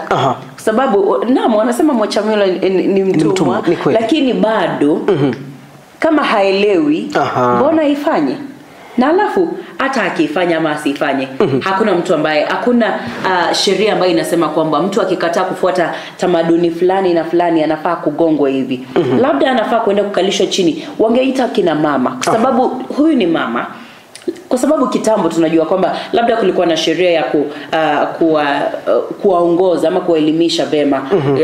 Kwa sasa sidhani kama utakuja kumkalisha Jacinta ambaye ana miaka 20 ukimuelezea kwamba lazima urushe mchanga pale, alafu usimpe sababu ama umwambie lazima ufanye hivi. Huwezi kumforce afanye kitu. Kwa hivyo tunafaa tulifikirie jambo hili ama swala hili kwa umakini, ili kwa sababu pia tumeona kwenye mtandao mitandao ya kijamii watu wameanza kuzungumza kuhusu jamii ya Abagusi, wakisema kwamba it's trending actually. Mimi siwezi kuolewa na Mkisii. Kwa hivyo ni sawa, tuna tamaduni hizi, lakini wao kumpiga mwanamke huyu hivi.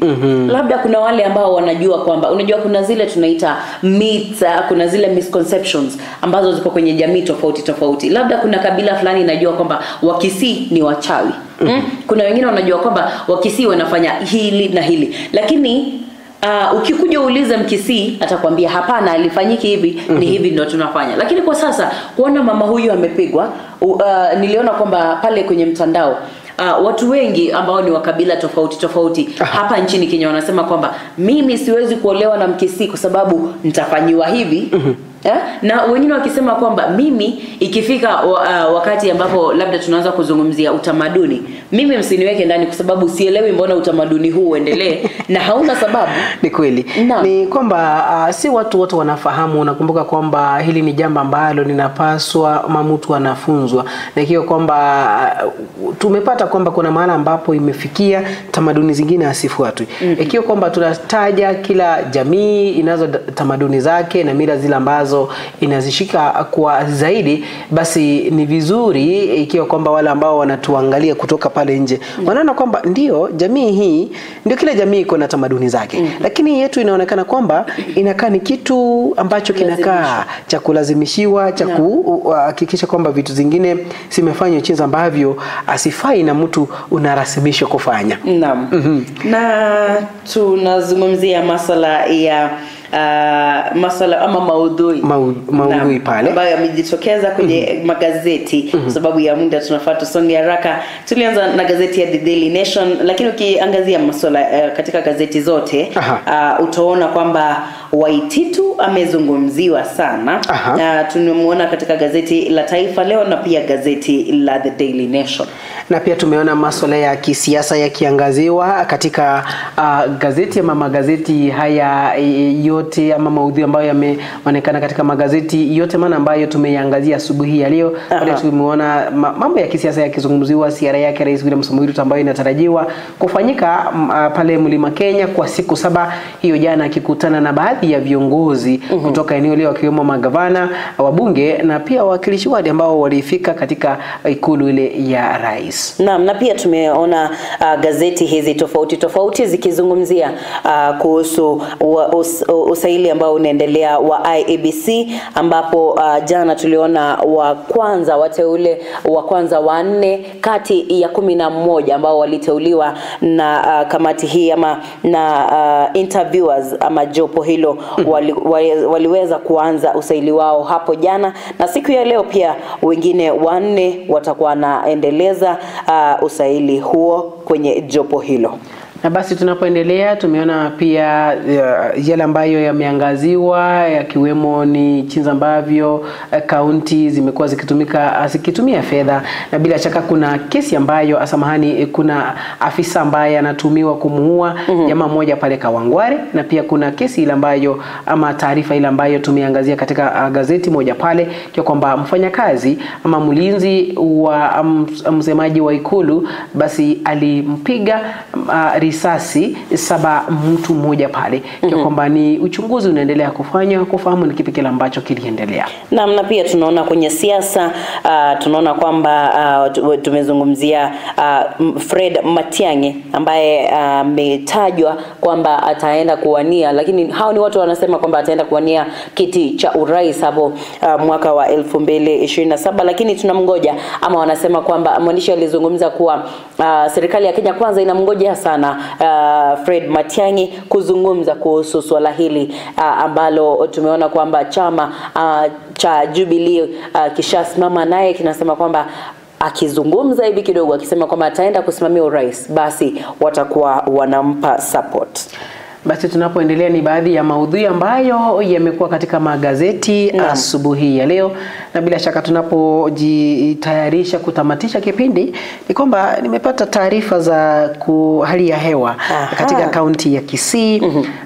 Naona pale siku ya leo kesho Alhamis, siku ya leo kesho Jumatano, Alhamis na Ijumaa, Jumamosi, Jumapili na Jumatatu tarehe 31 pale kwamba leo hii kutashuhudiwa na mvua ama wakati wa asubuhi kuna mvua ambayo imeshuhudiwa maeneo tofauti asubuhi ya leo, na kwingineko ukifika pale mchana basi bado kuna mvua itakuwa inashuhudiwa ikiwa na mingurumo ya radhi, ikiwa ni maeneo ya Nyangoso, Magenche, Masimba, Nyacheki, Iriana na eneo lile la Nyamasibi. Na jioni usiku basi kutakuwa maeneo haya ambayo nimeyataja, kutakuwa kuna maeneo haswa siku ya leo, siku ya kesho Jumatano kuna mvua ambayo itanyesha majioni ama usiku.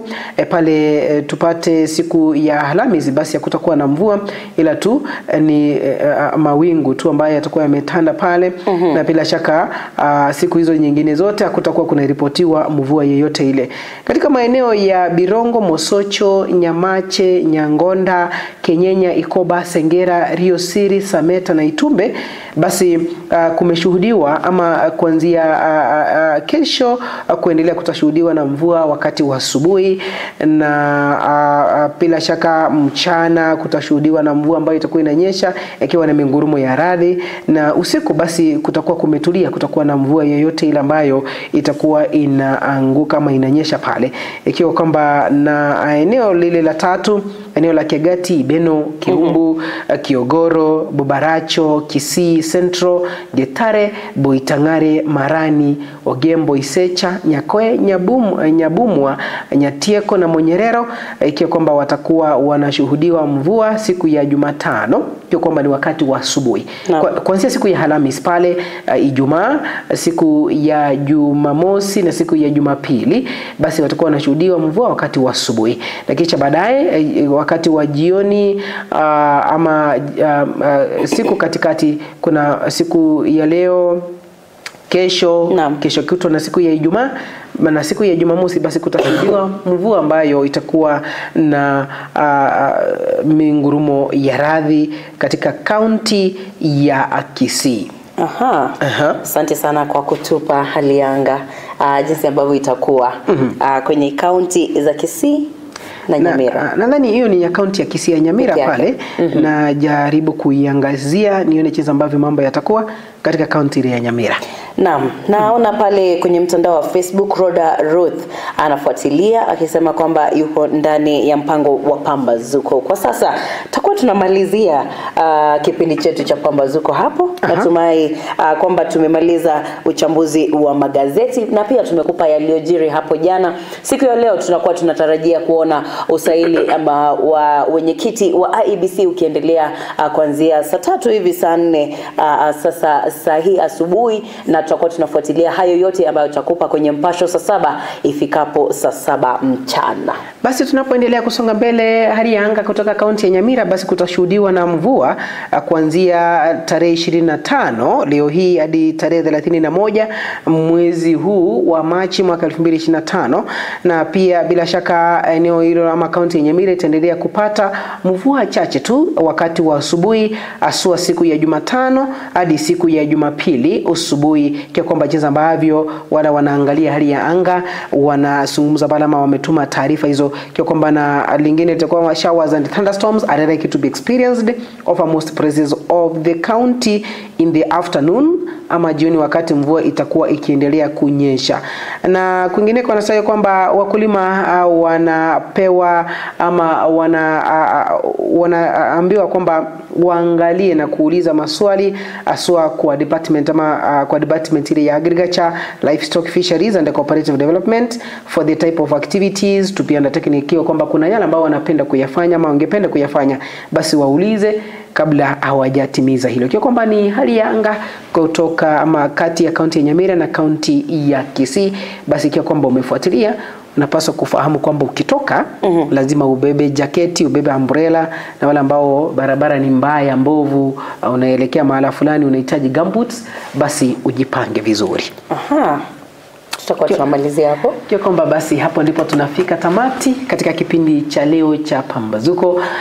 Kipindi ambacho tumekuletea kuanzia mida ile ya saa 12 asubuhi hadi sasa hivi inapotimia ama inapoelekea saa 3 tukitamatisha kipindi, na tusema kwamba ni asante kwa kuwa nasi tangia wakati huo hadi sasa hivi. Ungana nasi tena hiyo kesho wakati ama kuanzia saa 12 asubuhi hadi saa 3, kwa kwamba kesho ni siku ya Jumatano na kuna mengi ambayo tutakuwa tunayaangazia. Na leo hii mchana mida ile ya saa 7 utakuwa unapata mpasho wa saa 7 na Jacinta Nyabeta. Naam, kwa sasa tutakuwa tunamalizia kipindi chetu cha Pambazuko hapo, na natumai kwamba umeweza kuarifika na kujua mengi ambayo yamekuwa kitokea nchini Kenya, na ifikapo saa 7 jinsi Jeff amesema nitakuwa naungana nawe moja kwa moja ili kukupa taarifa ambazo zitakuwa zimetokea kufikia wakati huo wa saa 7. Lakini kwa sasa nitakuwa namalizia hapo, ama tutakuwa tunamalizia hapo kipindi chetu cha Pambazuko. Asante kwa wote ambao umetuandikia jumbe kwenye mitandao yetu ya kijamii, na pia wale ambao umetuandikia kwenye WhatsApp na SMS, na pia wale ambao mnaendelea kuwaelezea wengine kuhusu kipindi chetu cha Pambazuko. Tunashukuru sana na tupatane hapo siku ya kesho. Kwa sasa Mungu akitujalia mema, kesho tutapatana. Naam, kwa sasa kwaheri na uwe na siku njema.